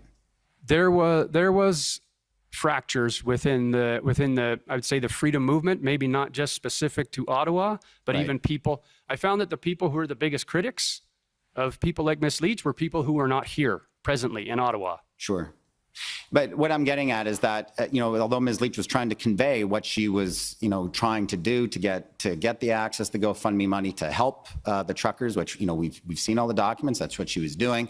But some people at that protest who wanting access to that money perhaps had driven a long way, they were getting very frustrated. And she was she getting threats from some of those people? Not that I recall. No, none. No. So what was the security detail for? Well, my impression was that she was receiving threats from people that were opposed to the convoy being in Ottawa. And everyone else who wanted access to that money, who had driven across the country, spent thousands of dollars, they were just content to sit and they weren't angry about not getting access to the money. I don't have any information or evidence to support that, sir. Sir, Mr. Bulford, you're a professional, yes. right? you're a professional security detail protecting very important people, correct? In my past career, yes. Right. Let's just be honest with each other. Someone in her situation, if you had assessed that as a professional, you would have thought she might be at risk or physical safety. The people wanting access to that money who weren't getting it were frustrated. That was a reasonable threat assessment, was it not?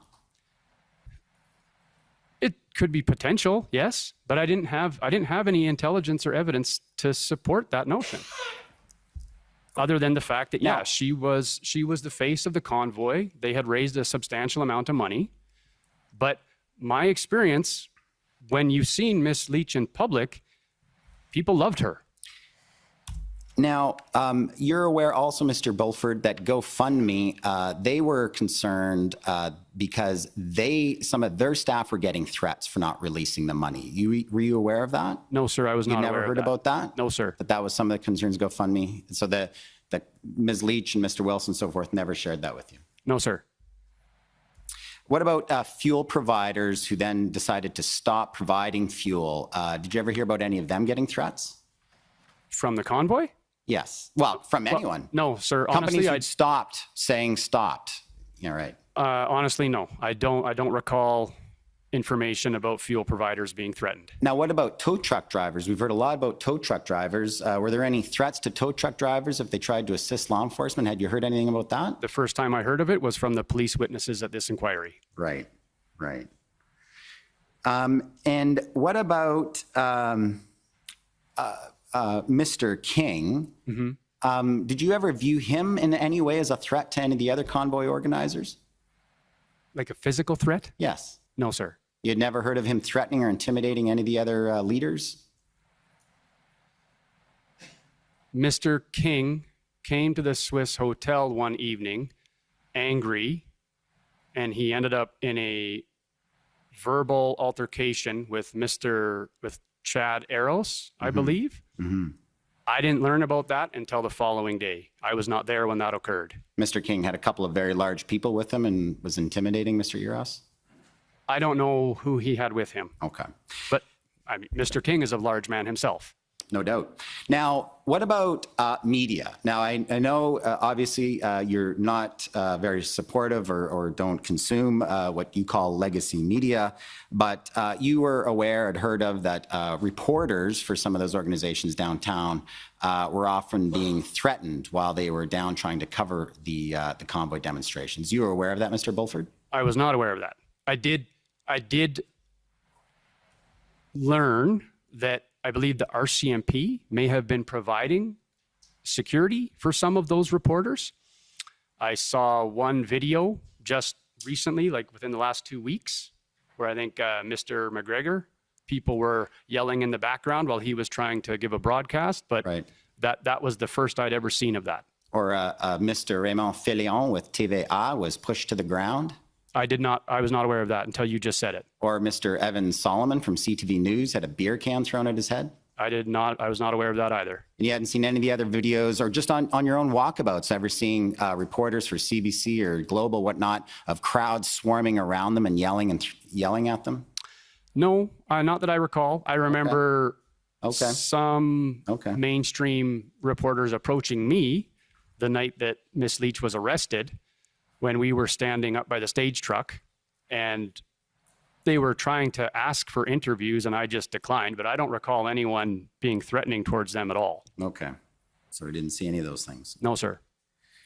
Okay. And then the legacy media, as you call it, you believe that they were misrepresenting the convoy. Is that right? Yes, I do. And so when you say legacy media, you're talking about CTV, CBC, Global News, Post Media, all of those? Well, I would definitely say CBC, CTV, Global. You're accurate in that. Okay. Post Media, I'm not so much. But also, I would throw in the Toronto Star is probably the worst offender, in my opinion. Okay.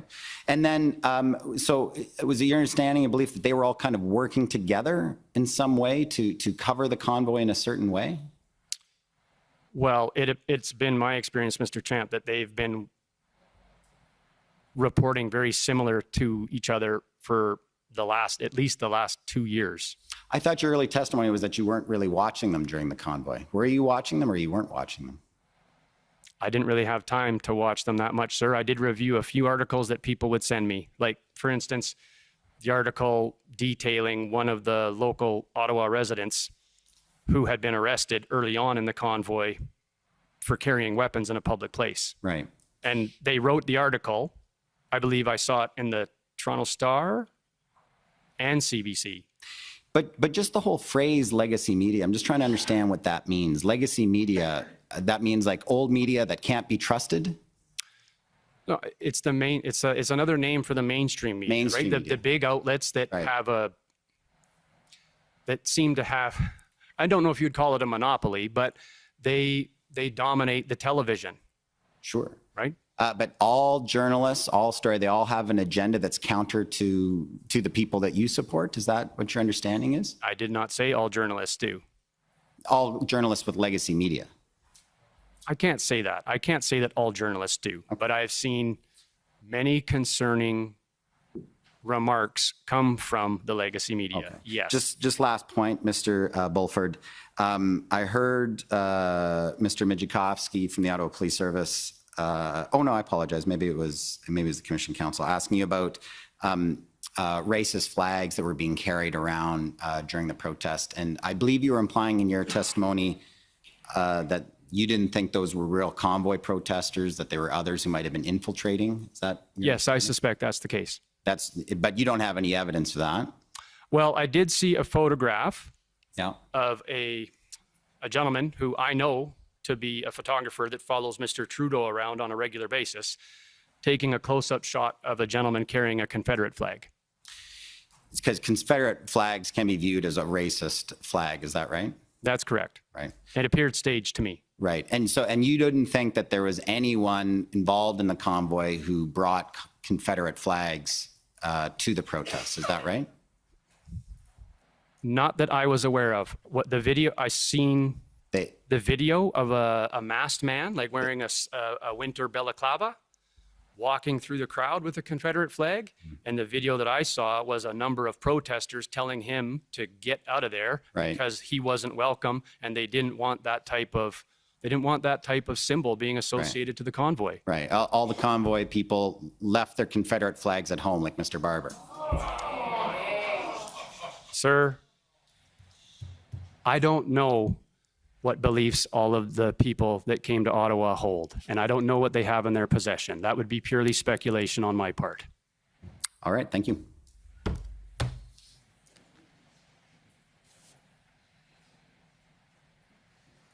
Government of Canada, please.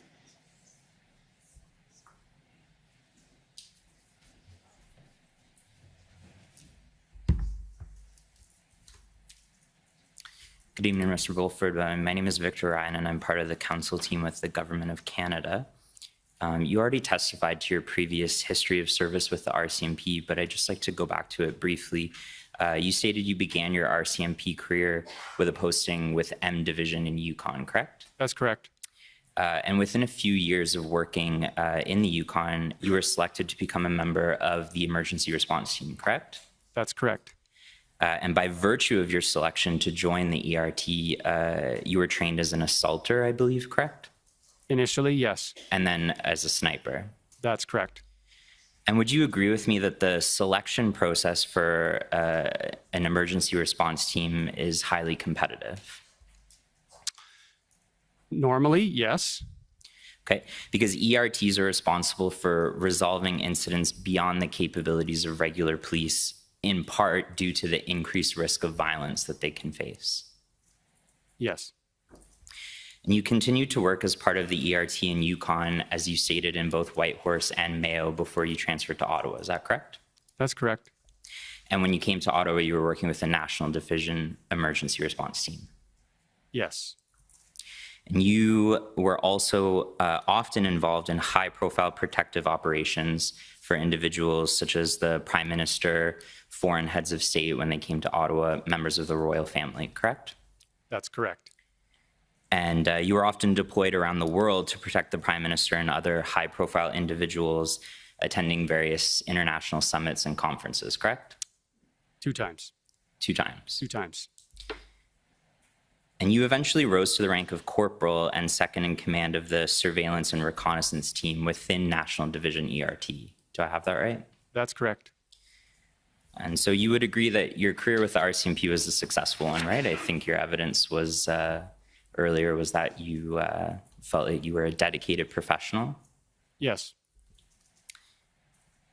And so while you were in Ottawa and while you were working with the emergency response team, I believe the dates were 2013 to 2021. Is that correct?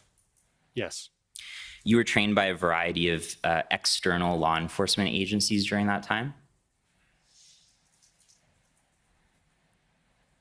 Yeah. Well, I wouldn't say a number, but less than a handful, probably. Okay, more than one. Yes. Yeah. Including the FBI hostage rescue team, That's correct. Canadian Special Forces Operations Command, Correct. and the types of things that you were trained in, the various tactical aspects of policing for which you received training, including things like covert surveillance, Yes. explosive forced entry and breaching, Yes. mass casualty response. Yes.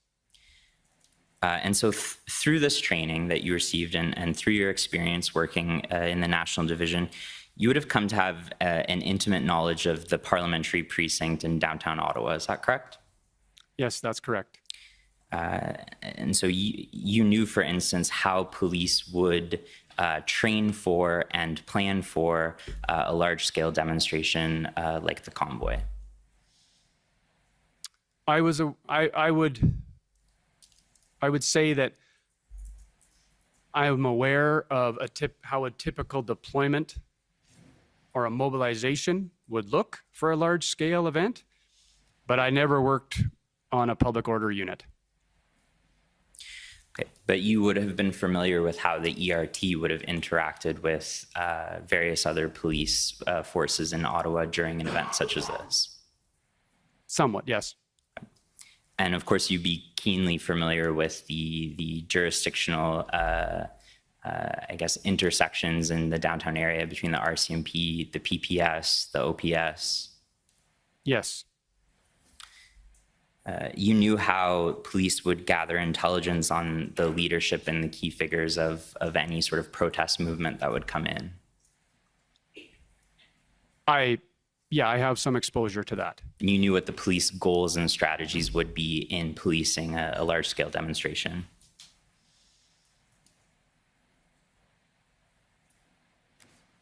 Well, I think it's fairly basic for something such as what happened in Ottawa. Well, maybe not basic is the right term, but it's no surprise to me that people would be surveilled and that they would try and learn who's a person identified as, a face of the convoy. But predominantly, most of the events that take place, you mobilize resources for a worst case scenario, but the vast majority of the time, nothing happens. And when you talk about mobilizing resources, one of the ways that you do so is by pulling other police officers from other jurisdictions. That's correct? Yes, that's common. Yeah, and as an RCMP officer, former RCMP member, you would have been aware of the different RCMP detachments and divisions across the country, have a general understanding of where the RCMP are police of jurisdiction in other areas of the country. Yes. You would have been aware of the practical difficulties involved in pulling RCMP officers from provinces far flung and transferring them to Ottawa to assist the local police here in any enforcement. Well, yes, sir. I think the RCMP has been under-resourced for pretty much my entire career, as far as back as I can remember, likely before. And I think that's almost, like we've heard from other police witnesses, that's pretty much a universal in policing. And you would have had a knowledge roughly of how many police officers would be required to manage a large-scale demonstration. No, I don't agree with that. I don't know. My involvement with these large-scale events was very compartmentalized to my role on the emergency response team. Okay. And that role you touted quite a bit during the occupation publicly, correct? I wouldn't consider it touting, but I tried to explain who I was, what my experience was, so that I can try and reduce people's anxiety about the heavy police presence that they were seeing in Ottawa. And my friend from Commission Counsel showed you a document that contained a quote from you from a press release where you said, "I have extensive experience in protective operations for large-scale events here in the National Capital Region. I've been involved in tactical planning for many of these large-scale events, so I'm keenly familiar with what is happening right now in regards to the police presence down around Parliament Hill and the downtown core." Does that sound familiar to you? Yes, that's correct.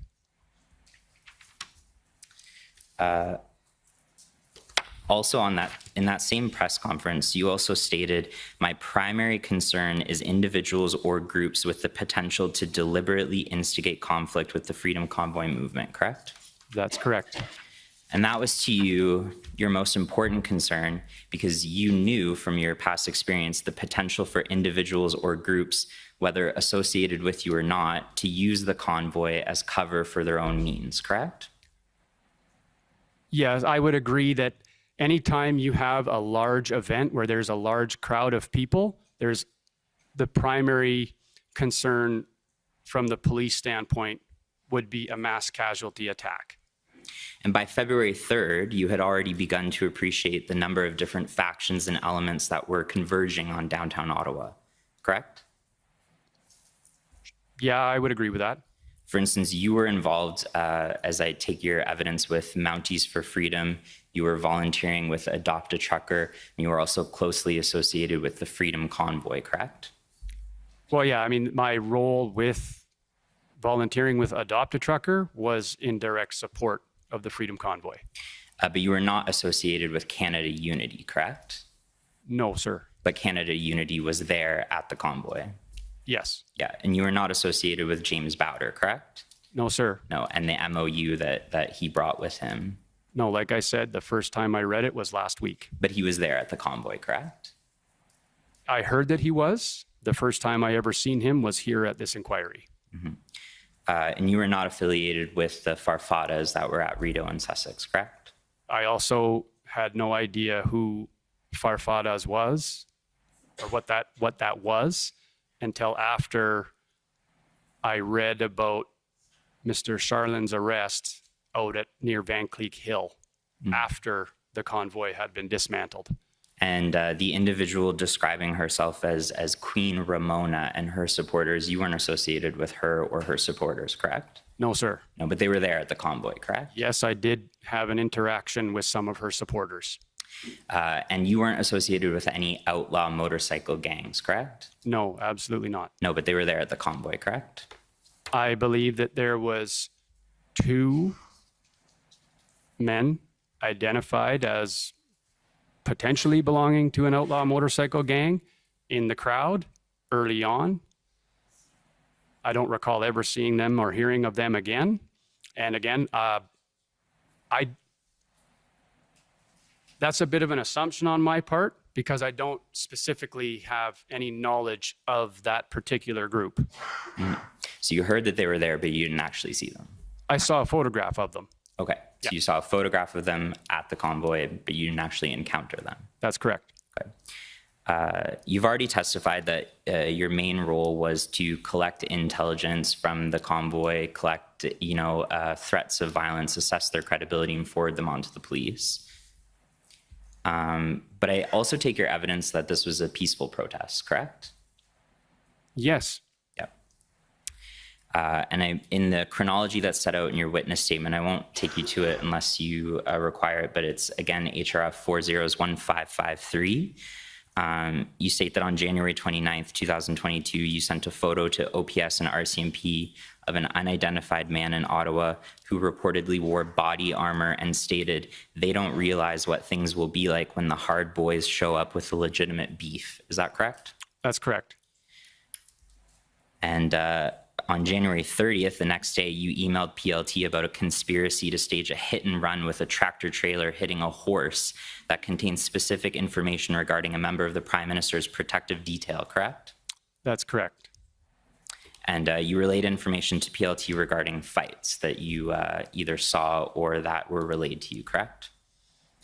Well, there was the aggressive male up at the stage truck. I don't recall other fights beyond that. Okay. Other than the one instance where a male pulled a crowbar out of his car. I believe you're referring to the individual referred to as Black Buffalo. That's correct. And so speaking of that, Black Buffalo became very angry at what he perceived to be an incursion into his territory, began yelling, pulled a crowbar from his truck, pushed a female actually into you. That's correct. As I understand it correctly. Would you agree that that's a fight?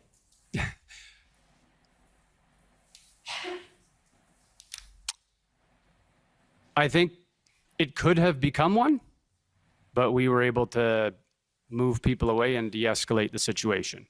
You're over your time. So I would just like to add that based on my experience in policing, especially my time as a general duty officer, I suspect that the man who presented himself as Black Buffalo was suffering from some mental health issues. Okay, and just one last question. You also dealt at the insistence of, I believe, Keith Wilson with people at Coventry Road referring to themselves as sovereign citizens who were deputizing themselves and planning to arrest peace officers, correct? I never dealt with those people. I received word while I was at the Swiss Hotel that that was occurring. And so, and the information that I received is that someone was pretending to be me and deputizing people. And so the people at the Swiss Hotel took photographs and maybe even a video of me to have proof that I was currently at the Swiss, not falsely deputizing people at Coventry Road.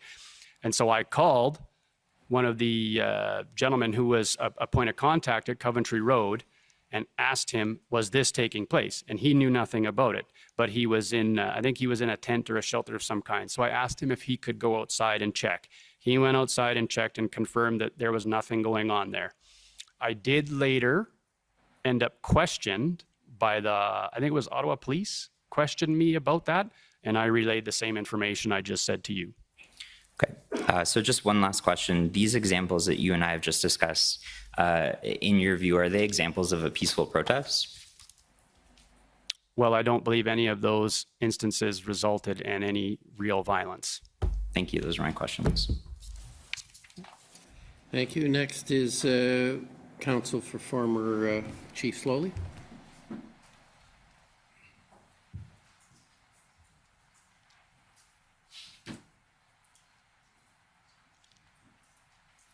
Thank you, Commissioner. Retired Corporal Bulford, Tom Curry for former Chief Slowly. Just a couple of things. Many of these questions the other questions I had have been asked by my friends. Could I just ask you to look at the statement that you prepared with us, please? HRF 1553, Mr. Registrar. Just when this comes up, I just want to go, please, if we could, to paragraph 19. When we get there, I hope we find, there it is, maybe 18, if you don't mind, just a little higher, thank you.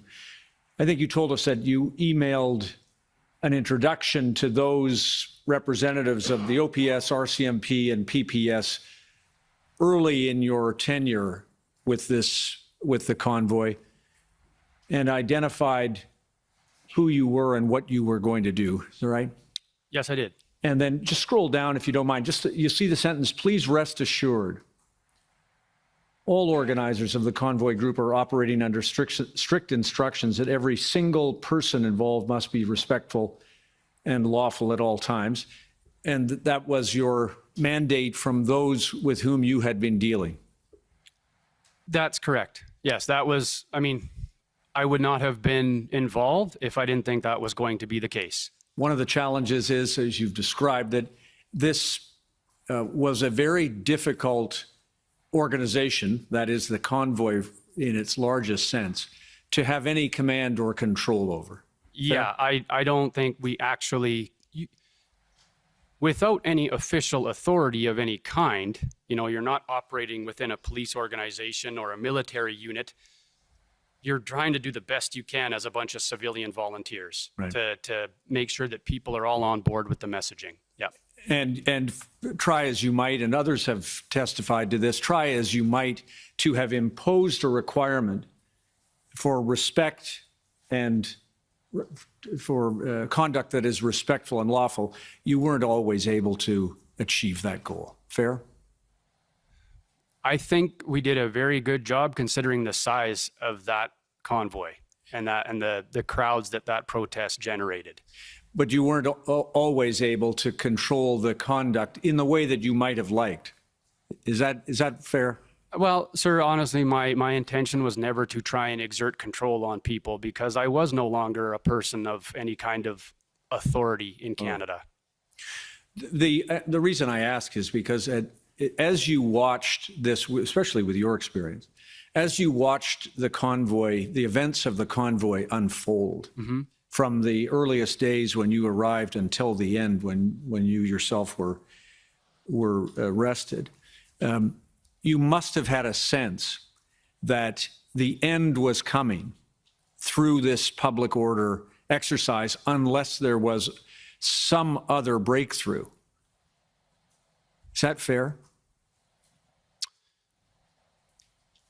Well, I don't think any of us expected this to go on indefinitely, but my understanding was that we were trying to take pressure off the city of Ottawa and Chief Slowly, right? You know, with the negotiated deal that I learned about after the fact.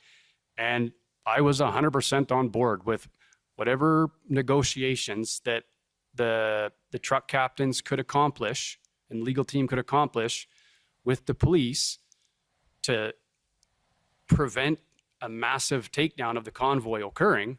I was in support of that. Right, because in the absence of some effort by the convoy, successful effort by the convoy organizers to be able to eliminate the consequences for the residents and the city of Ottawa, the businesses and the like, you understood that it was going to come to an end via a police enforcement action.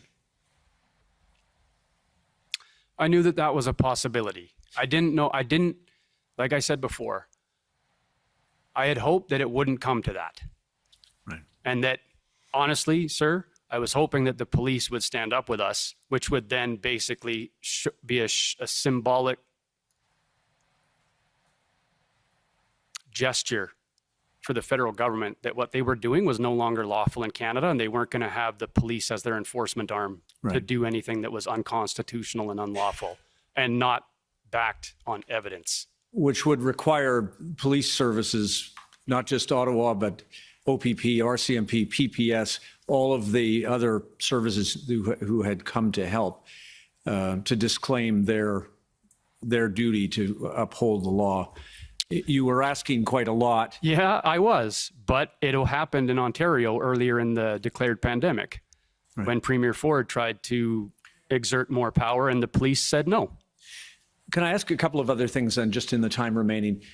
You told the commissioner that you, upon arrival and getting this underway, you imposed a form of ICS model or incident command structure to the best that you could.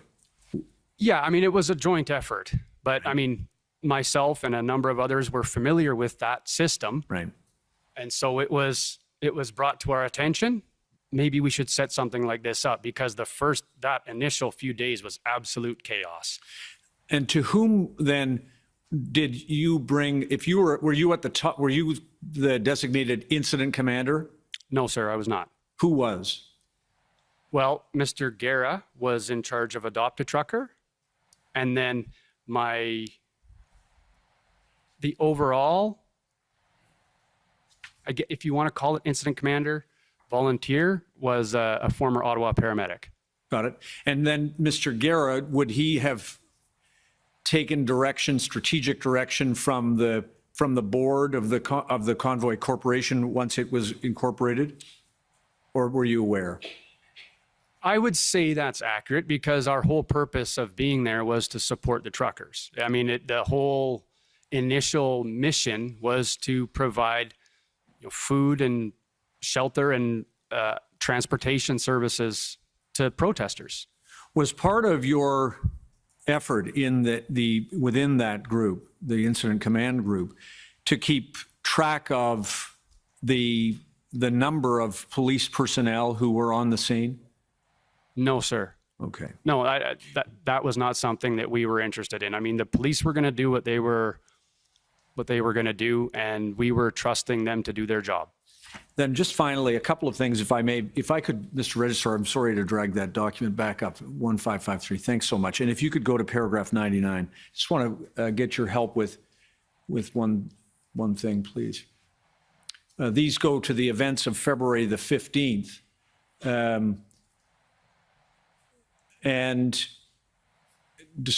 you had a visit at the Swiss Hotel described here, in which OPP and OPS liaison officers attended to meet with volunteer coordinators and Ms. Leach.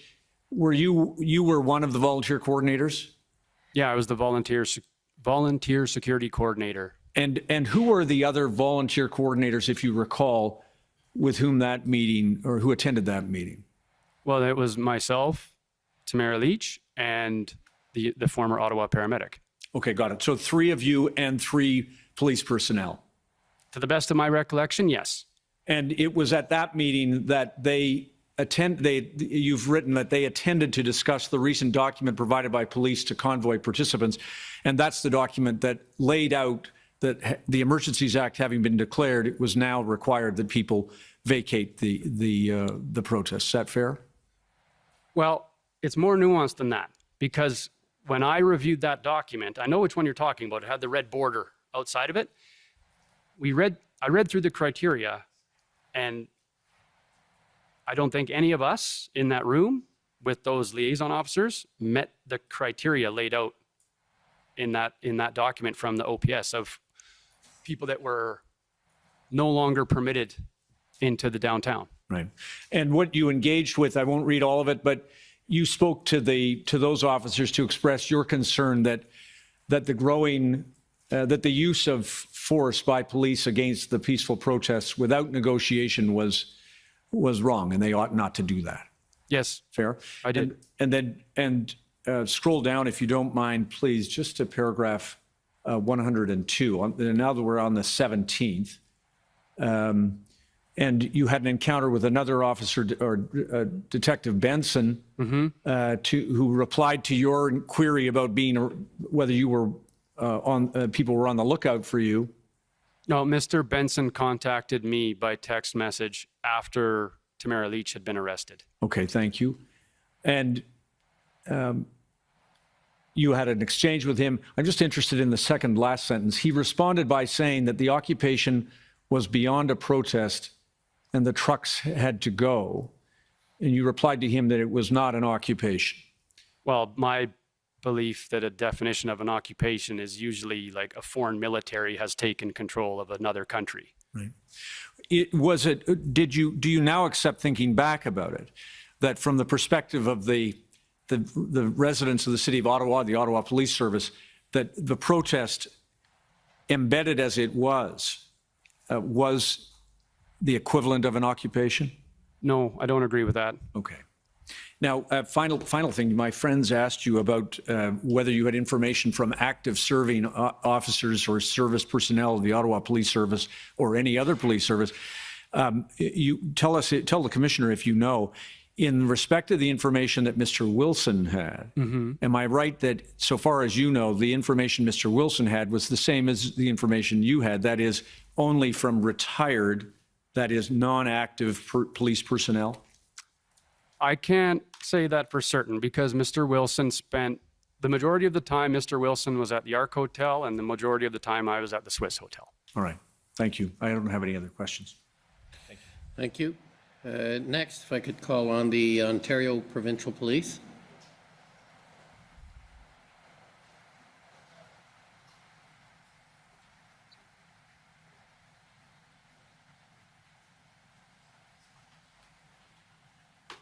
Commissioner, I have no questions. Okay, thank you. For the Democracy Fund, JCCF and Citizens for Freedom. Commissioner Rob Kittredge for Justice Center. We have no questions for this witness, and to the extent it may be necessary, we'll cede our time to Mr. Miller. Okay. The convoy organizers.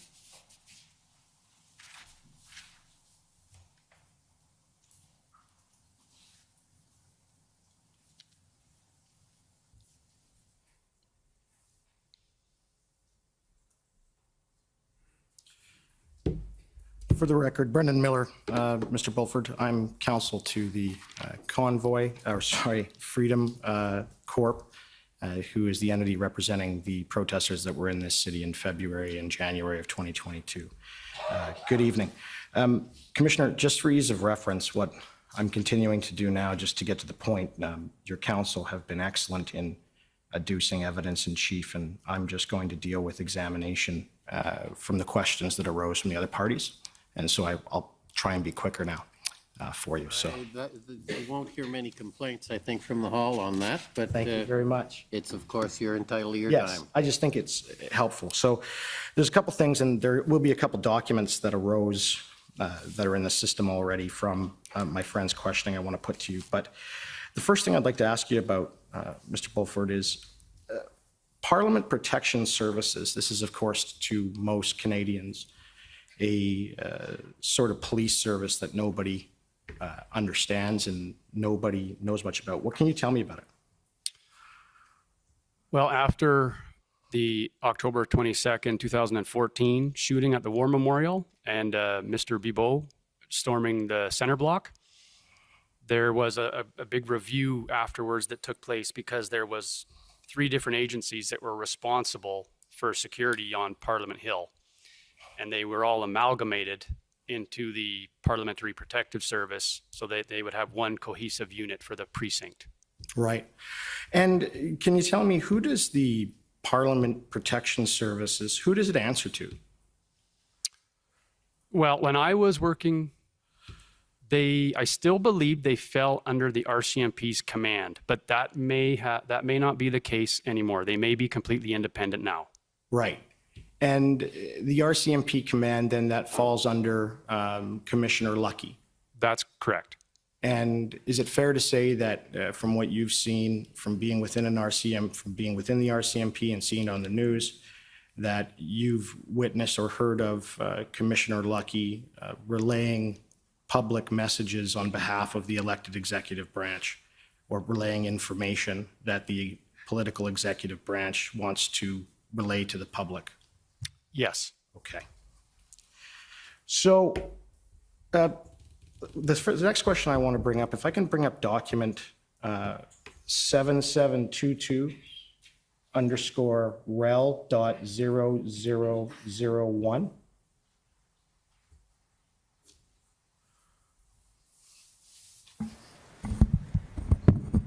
Council, are you referring to text messages? The text messages, yes. So it's going, and I'll have to get the other one too. So it's 7724 is the next one, just so you know.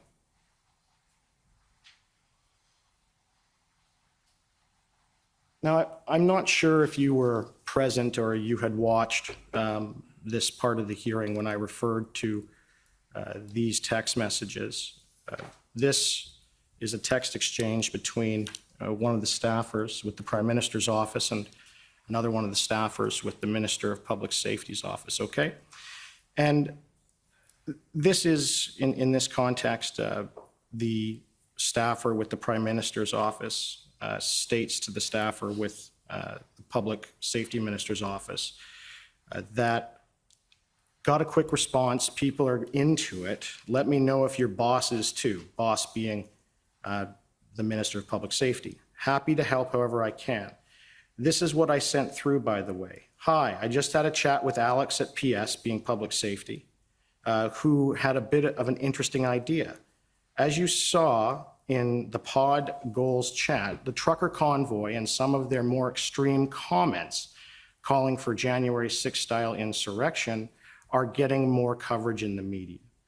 Alex was surveying whether there would be some interest in his boss doing some media on this eventually. He was chatting with Mendicino about it right before he went into a cabinet retreat. And can you agree the cabinet retreat was on January 24th? Were you aware of that? That sounds accurate. Yeah, of 2002. And there he goes on. I think there could be an opportunity to get in on this growing narrative of the truckers, particularly with the research that LRB is doing into their backers. Do you know who the LRB is? No. Have you ever heard of the Liberal Research Bureau while you were on the Hill? No. Okay. And my thoughts of framing here would be similar to what the PM/Blair, being Minister Blair and the Prime Minister, said last year when January 6th occurred. And the first point is our democracy is something we need to nurture and protect every day. And then if we could bring up the second part of the text message at 7724.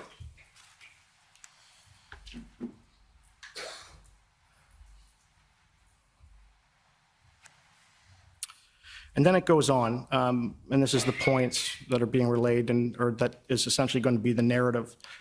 We will always support the right to peaceful protest, and some of the calls that organizers of these events are making are concerning and will take them seriously, would need something to back this up. We'll continue to monitor the situation closely. The fine line to walk would be to ensure we are not looking like we're directing the police, which obviously is not the goal here. Hoping to canvass your thoughts, Alex said he'd come back to me with a proposal this afternoon when he gets to chat with Mendicino again. Obviously, pending his bosses and our interests in looking into this further. So that text is to either the Prime Minister or someone within his office. And they're explaining what Alex, the Chief of Staff for the Public Safety Minister, has come up with. And he responds, thanks. I had an initial chat with my boss and he's supportive, but wants to wait a day or two. There's a danger that if we come down too hard, they might push out the crazies, being, I think, the far extreme fractions online they were talking about. I think that's fair, she responds. Apparently, Global and others are working on stories. Maybe we see how those land. So you had mentioned that you don't trust legacy media, and you mentioned Global News, and that's one of them. Yes, that's true. Okay. Now, I've sent this around. I'm not going to try and move this article into evidence at this juncture. But did you know that the following day, Global released a news article titled January 6th event, or that there was going to be a potential January type 6th event on during the Ottawa convoy. And they managed to get Parliament Protection Services to comment. And what was reiterated was one of the points in that text message. So again, I'm asking you, if the government was going to try and relay a narrative, from your experience from working on the Hill in law enforcement, would they use something like the Parliamentary Protection Services to relay a narrative? I can't say for certain. All of my experience with the Parliamentary Protective Service is I've never seen anything political from them because they're limited in scope. Okay. And so the Parliamentary Protective Services reiterate, and I'll just read it in. I'm just trying to pull it up again. I'm not sure you got much from the witness about the parliamentary. Right. So in any event, I'll deal with that. There are going to be lots of witnesses that Understood. come later. Understood. So you can use your time, but yeah. So moving on, essentially the Parliamentary Protective Services in this article states that they're wary of the security and they won't talk about further matters in order to keep people safe. I'm just summarizing it. We'll put it into evidence through other witnesses. But is it concerning to you that, you know, coming from this issue with misinformation that you're concerned about and you've testified to, that the elected executive branch is identified knowing about news articles and what they're going to be about before they come out? And then What's the evidence of that? directly in the text messages, they said that Global's running a piece on it. It was on January 24th, of which that was, and the news article I'm speaking of was on January 25th. And then Parliamentary Security Services says essentially the byline that is in those text messages, sir. And I'll put that into evidence, and I'm just asking if it concerns him if that's the case. That's I'm it. just trying to understand where the evidence is for that. Yes, it's the text messages. So you have the text messages between the staffers with both the Prime Minister's office as well as with the Minister of Public Safety. Yes. They then say what the narrative is going to be. They then say that Global is going to be running this story. And then when Global runs the story, they quote Parliamentary Protective Services, citing basically one of the lines in the text messages, sir. I'm not sure I understand the link at all in the way you describe it, but the record is clear, so we'll Yes. leave it. So with respect to that, if that is the case, is that something that concerns you? Yes, absolutely. Okay.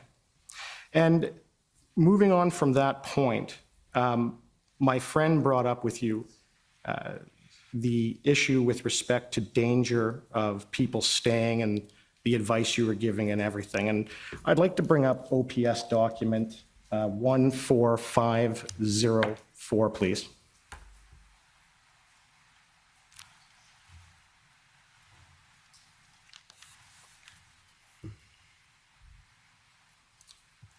Do you recognize this document? Yes, I do. And what is it? It's the document that the OPP and 2 OPS liaisons brought to the Swiss Hotel. Right. And in reviewing that document, does any of it therein say that all the protesters have to leave? No. All right. And so was that one of the documents that formed your understanding of what was to happen?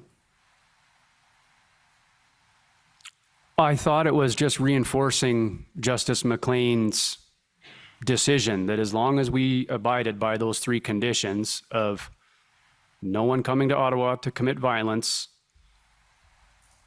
do not block critical infrastructure, and do not disrupt trade, we were still considered a lawful protest. And the people that they were delivering that message to, such as myself and the others, didn't fit into any of those categories that I'm reading here. Right. And with respect to the position therein that says they need to move their trucks, you're not contesting that that was going to have to happen? No. Okay.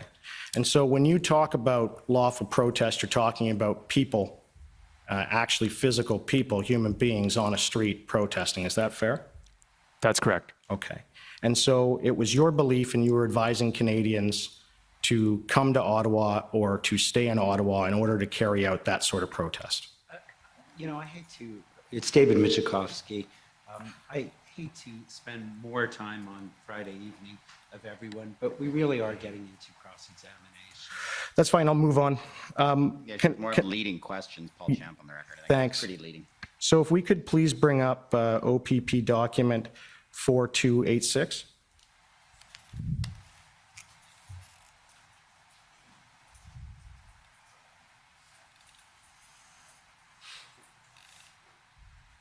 Okay, so this is the document that my friend put to you. It's the operational plan. And if Mr. Clark wouldn't mind scrolling down to page 31. It's not 31 in the documents. Oh, no, it is. There we go. Perfect. So if you can just take a moment to look at that, Mr. Bulford. It's a script for arresting for arresting protesters.